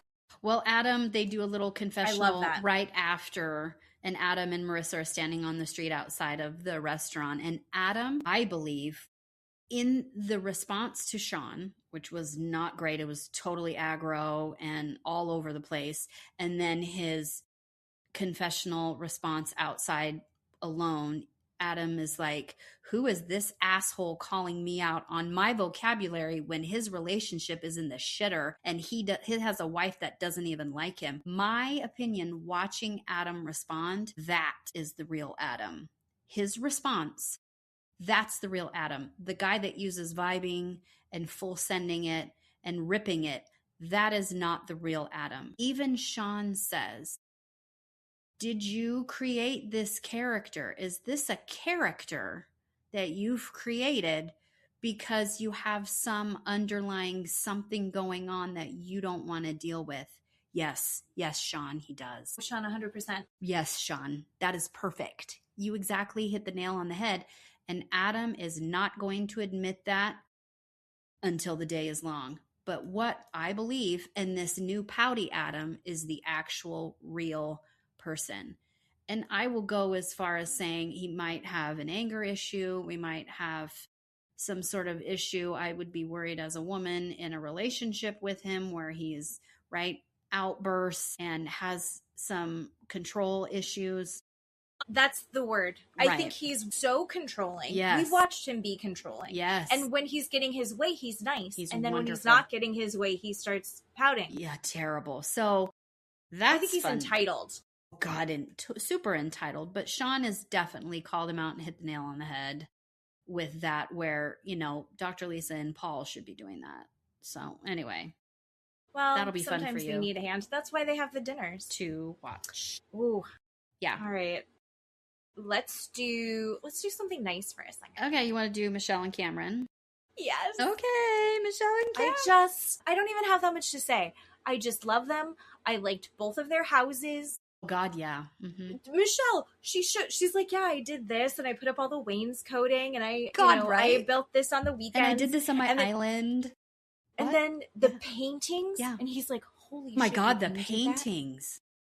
Wow, where does this woman and she's come like, from? I just painted. And he is blown away by her. If he doesn't fall in love with her immediately before that, I feel like we watched him fall in love with her, and then he's like gushing over her in the little like confessionals. Yes. Oh, and just so sweet. And then they go to his place, and he's showing off his place, and it's also great. And she's like, "Oh my God, look at all these plants! I'm not a plant person."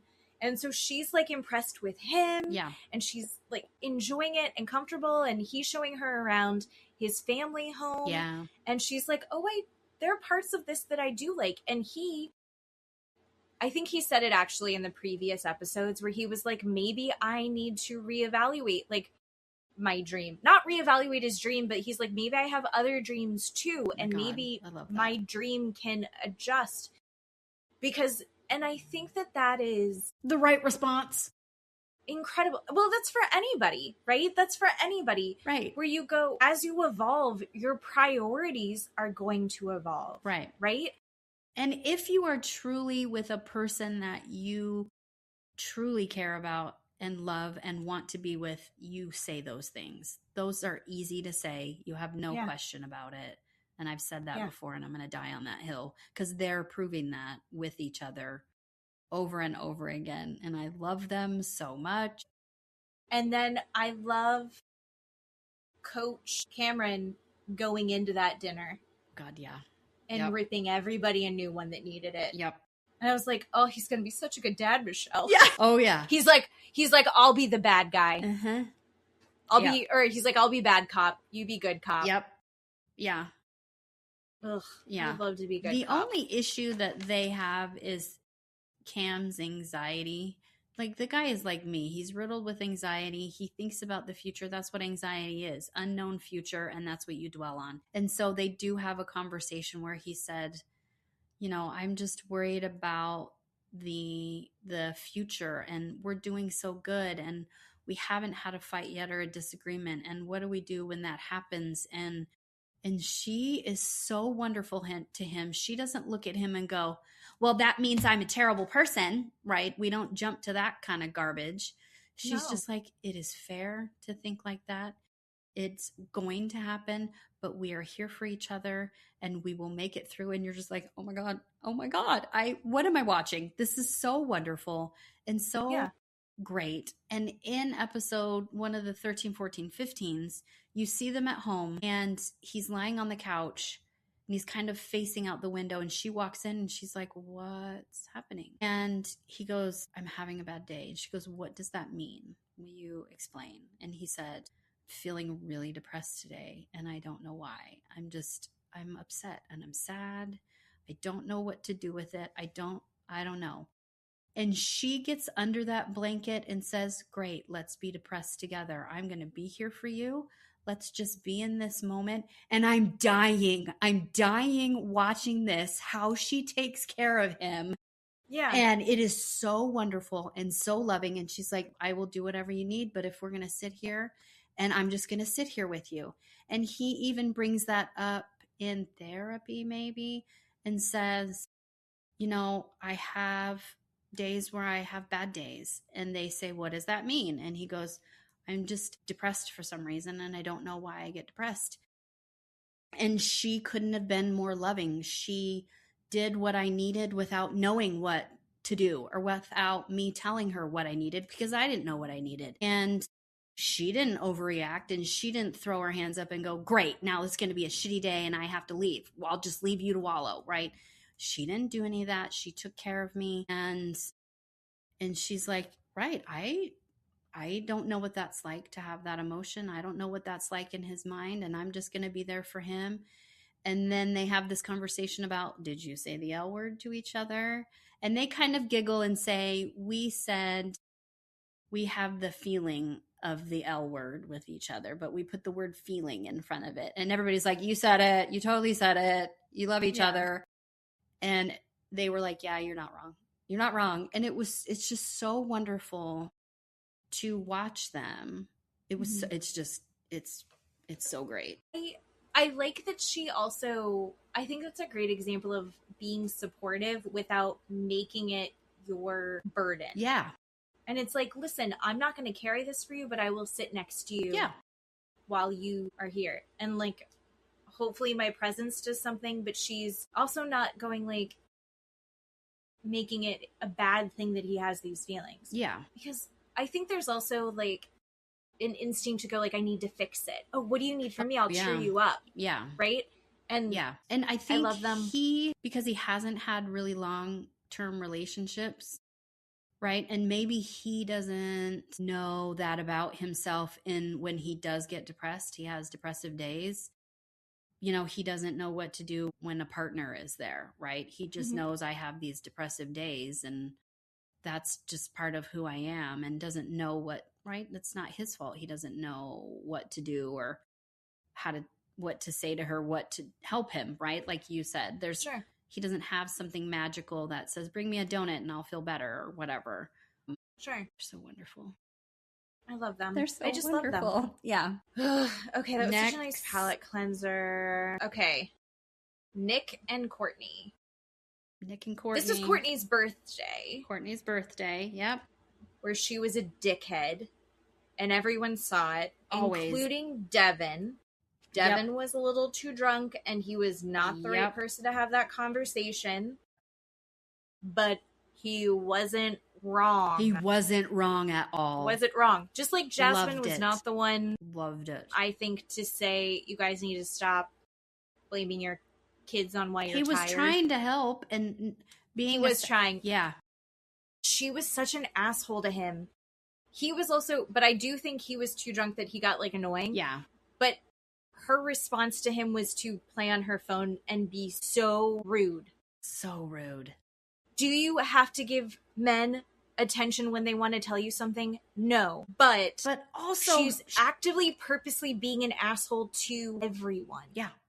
Yes. Such an asshole. And even worse to Nick. Even worse to her husband. Completely ignored him. Didn't give him the time of day, which he brings up later, right? And incredible. I just keep writing down in my book, she hates him. She hates him. She doesn't want to be anywhere near him. I just, in big letters, underlined. That's all we're watching. She has such a skewed view of everything, including herself. Yeah. I don't think she understands herself. I think she's taking that out on everyone around her. Yeah. And she's like, help me see this clearly, because like obviously he's awful, right? Right. Like, show me where he's awful. What? And it's like, no, he's not being awful to you. And so then they have like the therapy session where Dr. Lisa is like, let's do a reset. Yeah. And Nick is thrilled. Nick is so excited. Yeah. They're going to do a reset. And then she's like, look, we're going to do this cute thing where we sit down and like they set up. They made me do this, just so you know. I would never do this. Do you like so corny. This is corny and weird and I don't like it. Ick. Why? Why are you being such an asshole about this? Why do you need to say that to him? She's better than all of this. God, or right? She's not, like, I'm doing this, but I don't want to. Like, I'm not enjoying any of this. Like, what's wrong with enjoying this? What's wrong with trying to do this? What's wrong with you? What's wrong with you? For sure. She is broken. She has some wounds. She is broke. For sure. A la Adam, right? Mm-hmm. Like, there is something going on there, and maybe it's the high achieving parent bullshit thing. Mm-hmm. But she is getting her way, and she's still not happy with it. I don't know what she needs. She needs to figure that out in therapy. This is not the place for her. She is lashing out at this guy. I was so wrong about Nick. I was so fucking wrong about Nick. Yeah. When I have to stick up for somebody, pisses me off. He's a delight. Yeah. He is. And he deserves someone who wants him back. He's not fighting for her. I think maybe she also wants someone aggressive that's going to like challenge her more. And that's not who he is. No. I think that they paired them so wrong. He's super just respectful of her and boundaries and anything that has to do with a space or anything like that. Very, very respectful, to his detriment, because she's just constantly, you're not loving me and I need someone to love me and you're not even, all of these things that she's not even doing. She's weaponizing against him. The projection is so intense. Yeah. I genuinely feel, he described himself as like a jokester comedy guy. Yeah, Remember? Yes. And we're like, Jim where Carrey. is that? Yeah. Jim Carrey, right? And we're like, where is that? Yeah. And I think it was the constant rejection and from her that he is backed off and he's in his shell. And then he's like, oh, I'm going to get to do it. And you saw him kind of come out of his shell a little bit. And he was so excited to kiss her. And then she just starts rejecting him again. And you just see him going like, oh, this isn't a safe place. Yep. This isn't where, but he's still trying to like see where this might go. Yep. Like he's trying to give her time. He's trying to give her space. Courtney sucks so hard. Yep. And I did call that from the very beginning. Yes, we both did. Absolutely. And I really tried to put my biases aside and overlook her, what's it called? Her ignorance, her willful ignorance. Yeah. And move past that. And it turns out I can't. She's a piece of shit. Piece of shit. Total piece of shit. Yeah. It goes like, I think Felipe sucks the worst. Mm-hmm. And then she and Adam are tied for the worst. Oh, for me. God, yeah. And Sean is also down there. I almost think, she and Sean are tied. Sure. Agreed. Ugh, Courtney sucks. Hope that she finds a good therapist, and until she does some real self-reflection, may she never find love. Spoiler alert for the next 3 episodes. So they do the group therapy, and when they come to Courtney and Nick, Paul asks, do you guys have strong romantic feelings for each other? Mm-hmm. And Nick says, we're compatible as friends, but probably not romantic feelings. And and Lisa says to them, Dr. Lisa says, well, you're both really likable people, right? You're a likable person. People like you, right? Both of you. People like both of you. And Courtney goes off and says, I'm just not enough for Nick. I've learned I'm not enough for him. And Nick says, I am trying. I'm putting in the work. I think I've done things for her. And it's not being seen. It's not being rewarded with, you did this. I see that you did this, right? And then Paul, totally not acknowledged. And Paul said that it's cringe. And Paul just says, do you want to end this tonight? I'm asking you right now, do you want to end this tonight? And Courtney goes, I don't know. like that. And we're all like, you want to end it. She goes, I don't know. And Nick says, we don't have this romance or this romantic feeling going on. And he says, I don't know what the value would be in staying 2 more weeks. Like, I don't know if it's going to progress. And Lisa, Dr. Lisa, your favorite, goes, that's not the right question you should be asking yourself. You should be asking yourself, is there enough space to create viability for this marriage to last? And Courtney says, absolutely not. There's no reason to stay. I'm out. I'm done. And Nick goes, great. Thank God. Nick goes, great. I agree. There's no reason to stay. And they stand up and hug everybody and they leave. It is over. They're gone. They're off the show. I'm so relieved for Nick. Yeah. And then I'm so excited to watch that. You're like, okay, that's great. They show them outside and they're, I think maybe an alleyway, or they're leaning up against the restaurant in the dark. And he starts to cry. And he said, I tried. I'm really sorry. I tried to be there for you. I tried to do what you needed me to do. This bitch rolls her eyes at him, looks him dead ass in the face and goes, now you cry? Now you show me this side of you? You should have done this 3 weeks ago and you expect me to feel sorry for you? And I'm like, bitch, just leave. Get out of here. The man is crying over you. Unbelievable. Stunning. And he's like, the constant rejection that she threw at him. Terrible. And she's like, you didn't give me enough. Yep. Nothing was ever going to be enough. Her vision is so skewed in this. She can't see this clearly. Horrible. At all. Terrible. So they just left and we don't get to see them again. So I can't wait for you to see it. Oh my God. Yeah. But I'm glad he has relief. He even posted yesterday or today him sitting in a hot tub or something, or a sauna, going, I'm trying to clear all the bad vibes. We're like, go Nick. Go find somebody, buddy. Yeah, they don't even seem like they would be friends. Oh God, no, they're not even friends. No. Nope. So yeah. Okay. Who's next? In the same vein, somebody that I was totally wrong about, Devin and Kaylet. Okay. Devin, you were wrong about Devin.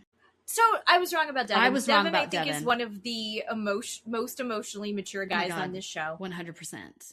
Absolutely. I'm not saying that it's like ideal. I think that he's matched poorly. I don't think that it's... I think he had expectation. I think all of the people in this, you have the expectation that you're going to be matched well. Yeah. And I don't think that he was matched well. I think there is someone out there for him when he finds the right person. God, yeah. He's going to be such an incredible partner. Oh, God, yeah. I agree. I don't even think that Courtney sucks. I just think that they're not right together, and she knows that intuitively. Yeah. And he's like, I'll put in more effort, and this is going to work out. And she's like, no. And they're just a bad match. It's they're weird just a really because bad match. I watched again their wedding, and she seems a totally different person at the wedding than now. And I'm not sure if it's because he gives her the ick when, right, she wants to do all this independent stuff and he either wants to know about what she's doing, right? Just tell me you're leaving, or tell me you're going to class, or tell me this, or he wants to actually be with her and that gives her the ick. Or what am I watching? I'm really confused with her because she and he seem so well matched, and I'm still convinced that they had sex either in Cancun or on the wedding night. But like I said earlier, she said at the group dinner, right, we're not intimate anymore. I have pulled back with that.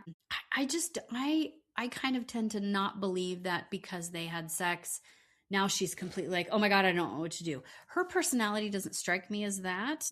So I think that because she's not in so much control, now he gives her the ick with everything he does. Yeah. I really was uncomfortable to watch that argument after the group dinner when he was drunk, right, and was talking to Courtney, right, and they go home and he's like, I just want to give you a hug. And she's like, don't fucking touch me. Like, I didn't like any of that.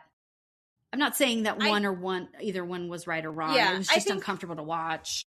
I think the whole thing, like, I think we've all been there at some point as some version of this. Like, it's a fight where everyone kind of was in the wrong. She was, like, too aggressive with her dismissal of him. Yeah. He was in the wrong. He shouldn't have been going after Courtney. He was too drunk to try and have that conversation. And you needed to, when Courtney goes, I'm not interested in this conversation, you need to walk away. Yeah. Like, he was overstepping. Yeah. So I think that she's like, he came, he was trying to be really sweet about it. I really like how he took accountability. Yeah. And he's like, she's not giving me anything. And I'm going to double down on what I said last time. I think that she doesn't really need to be in a relationship. I think she thinks, I mean, we're raised in this society where it's like, oh, you're supposed to get married. You want to find the love of your life. And then you'll be fulfilled and and it's like, well, I think she's very fulfilled in her great career, her family, her friends. Yeah. I think her dad fucked her up. Yeah. Right? That man is out of control. Yeah. And I have a feeling that, like, she probably is getting a lot of pressure to be in a relationship and have a family, because it doesn't matter that she has started businesses and that she does work that she's passionate about and sustains herself. Yeah. Because, like, but you're not married and you don't have kids. Like, what's wrong with you? Yeah. And that sucks. That sucks that we live in a society that doesn't see her worth outside of being married and having kids. Yeah. And that goes for men too. There's also men where it's like, well, when are you going to settle down? Yeah. And have kids. Right. Yeah. Like, no, there's It's true. There's other things. And I think that she's rejecting this idea of this relationship that on paper should be exactly what she wants. 100%. I agree. And I think she might be really happy single. Yeah. The same thing with Adam. I think Adam will be really happy single. Yeah. Devin does this very cute Harry Potter theme. Yes. Like date night for her because, this is what I'm going to go to, the hill I'm going to die on. This is specific for Caitlin. Caitlin loves Harry Potter. Caitlin loves Taylor Swift. So Devin may not like or understand either of those things. That doesn't matter. It's important to her.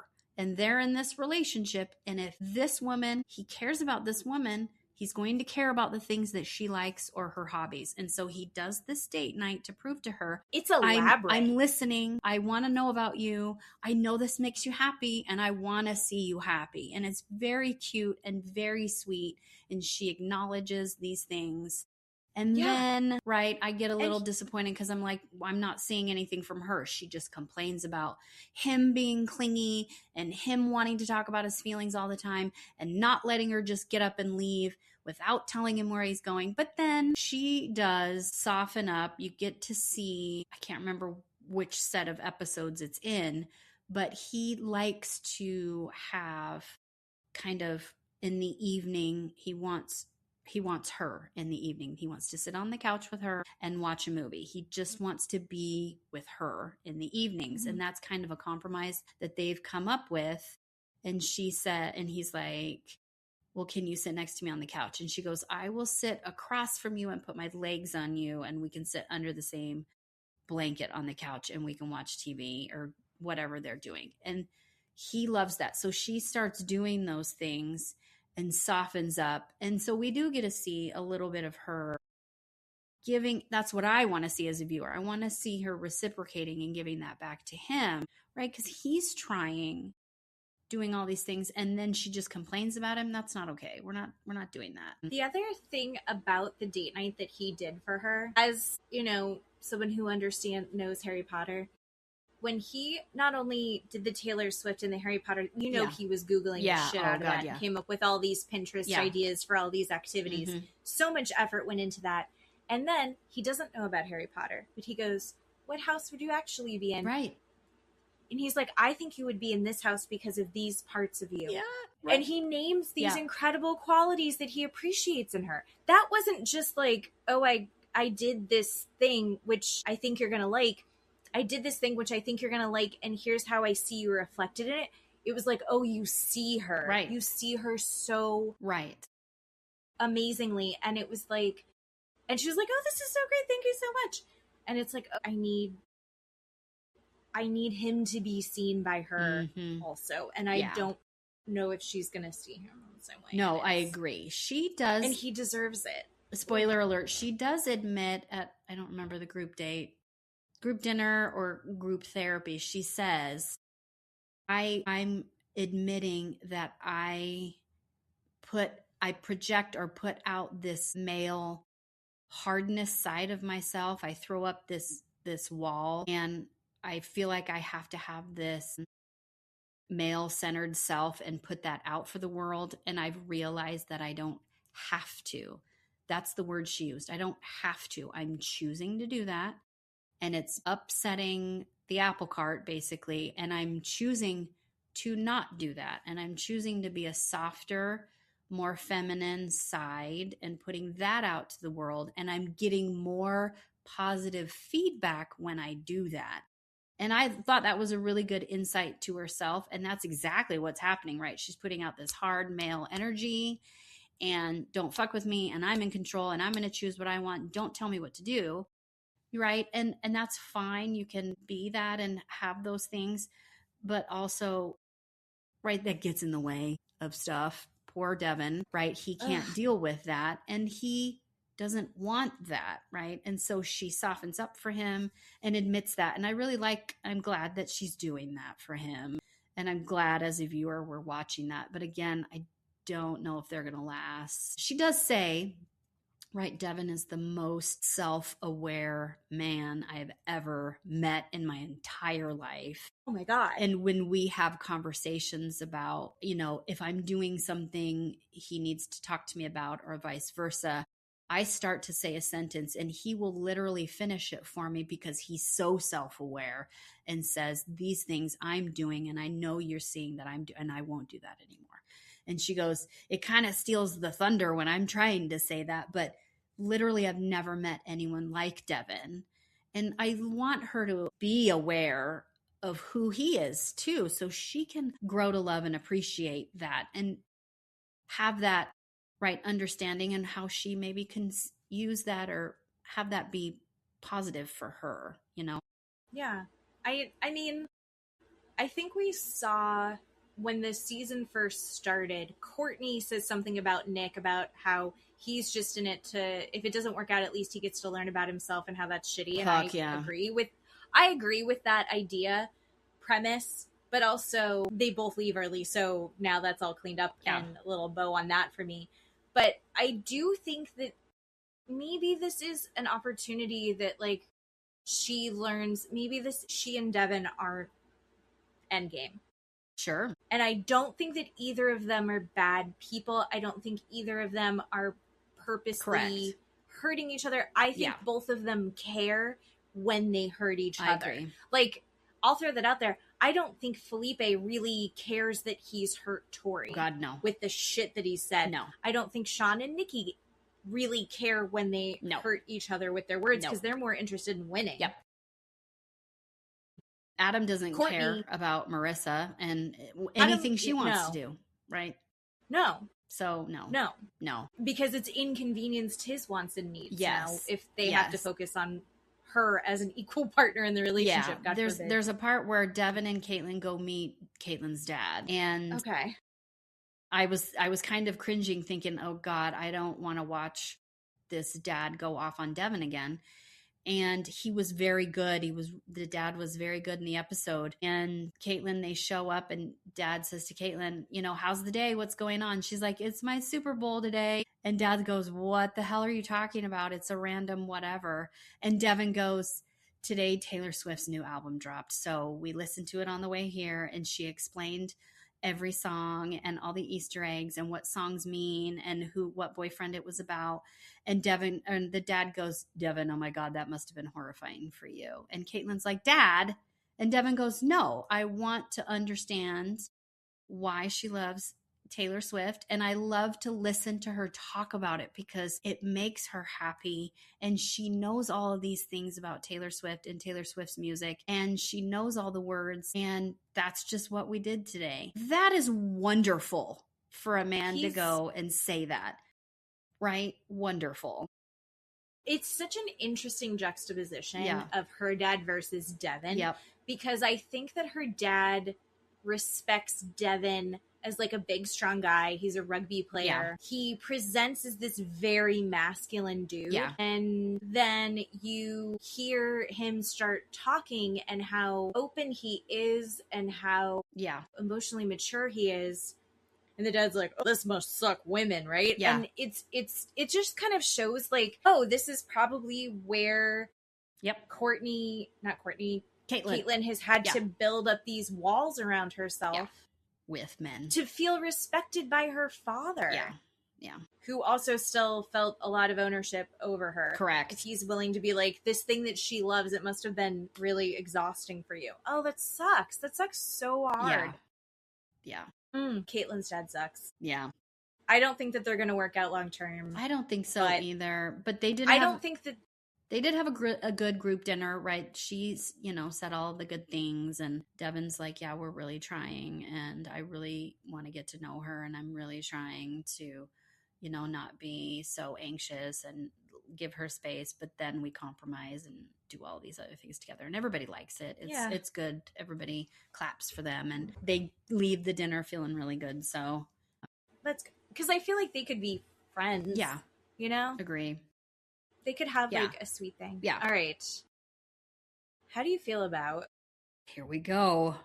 I know what you're gonna say. And Beljalie. I think he's got the same thing that Caitlin has. I think it's good that he's right after Caitlin because we've got Beljalie, who's like, I will be everything that you need. I just need you to return care and affection. And then you've got Mecca, who's like, I'm going to be super avoidant and uncomfortable, and I'm not going to show you that I'm investing in this. And you're just like... Yes. Oh God, continue.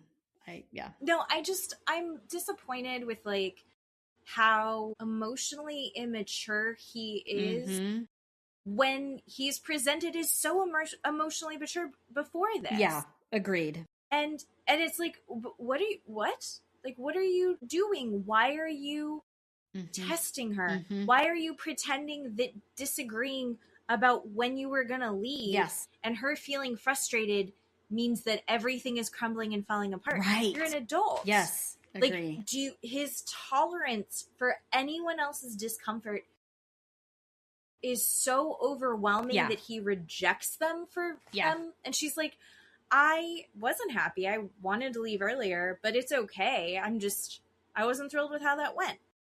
So going forward, maybe we can do it a little different. And he's like, so we should this isn't ever going to work. And she's like, wait, what? What? Yeah.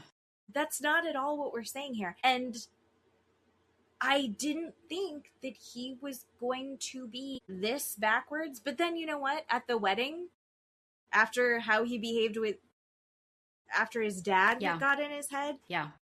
I did know that he was that. But then I was like, maybe when they're not in that zone and we kind of see the first couple weeks of their marriage, like maybe it's going to get there and maybe it needs to be a slow burn and she's patient enough to like walk him through so he can feel comfortable and safe.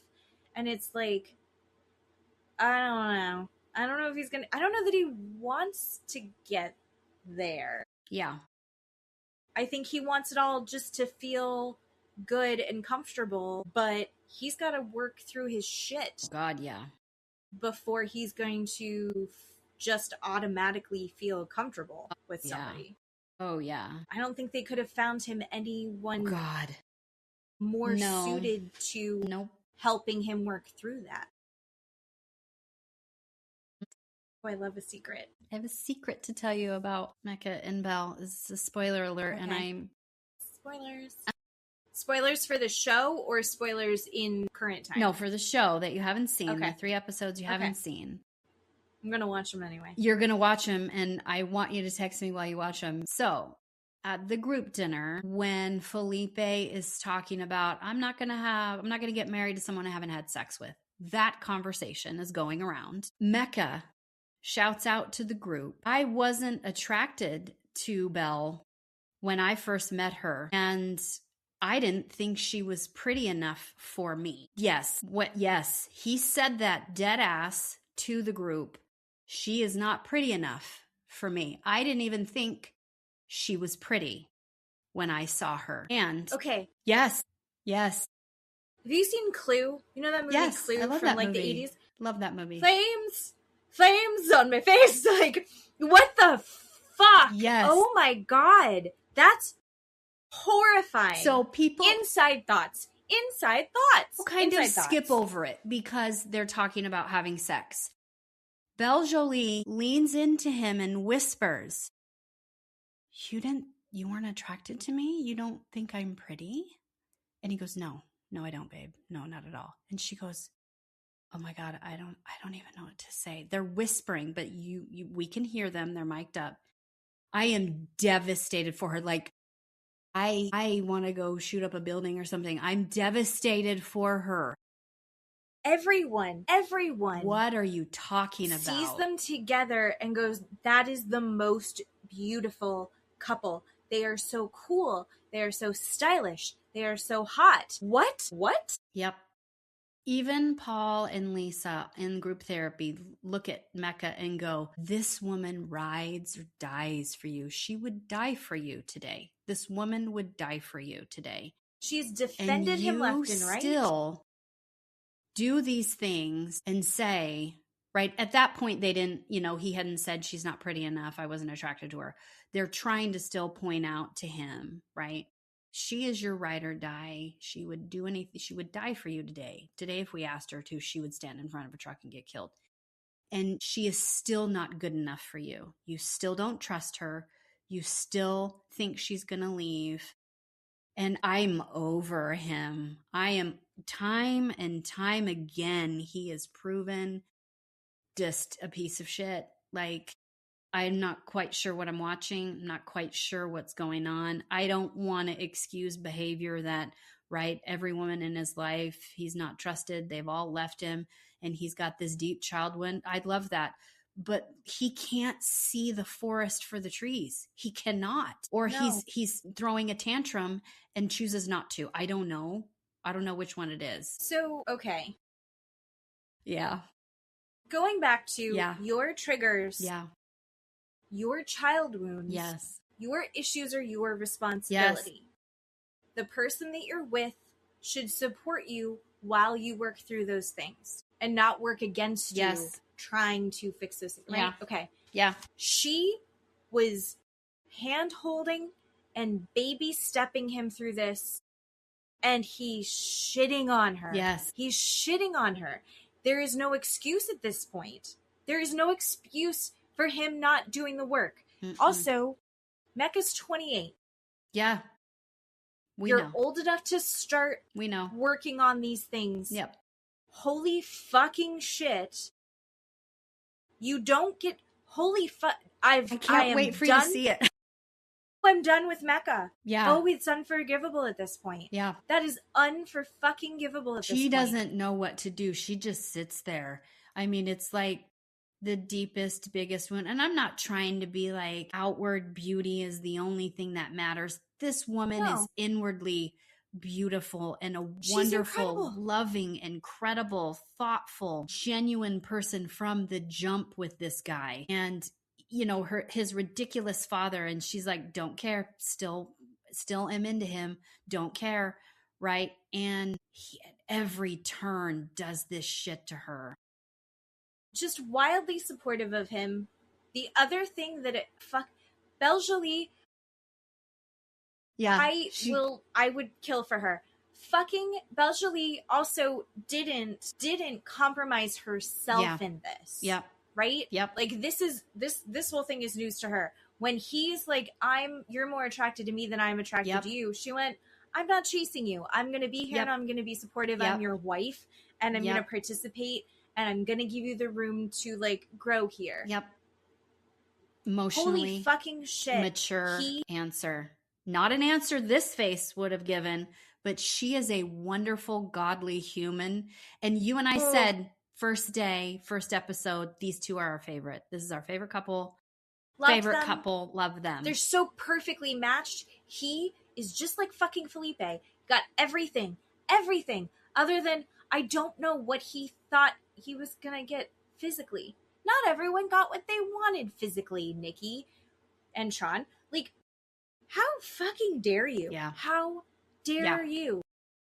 Yep, I screamed audibly, oh my God, at the TV and had to turn it off and like sit with myself. And I'm not involved. Mecca. Not involved. And I horrifying for her to have that out loud in a group setting in front of people. And he is comfortable enough to say that. Just narcissism to me. That's what it makes me feel like. Is he's okay and he's got this gigantic ego mania, dude. Well, wow, I can't wait for you to see that. Yeah, I'll text you. Okay. Just a voice note of me screaming into the phone. Perfect. Oh my God. Perfect. Okay. Well, I'm amped. We'll rewatch it. I think we're switching to recording on Fridays now, so maybe we can actually we'll be more caught up for this. My stomach hurts over this. Yeah, my chest is tight. Yes. Oh. Uh-huh. I know. All right. Well, it's Friday night. I have a feeling that you're going to have a good weekend. I'm going to go have a cocktail because I need to unwind a la Nikki and Sean to get out of this mood. Holy fucking shit. Yep. Okay. Well, thanks everybody for listening. Thanks for listening. It's 3 hours. Can't wait. Did we really do? Well, I also peed. That's true. Holy shit, this is a long one. I don't think I'm going to get an hour cut out of this, but we'll see. It'll be okay. Thanks for doing a podcast, a 3-hour long podcast talking with me. to me. Of course. I love you. And we love all of you, except for Brenda.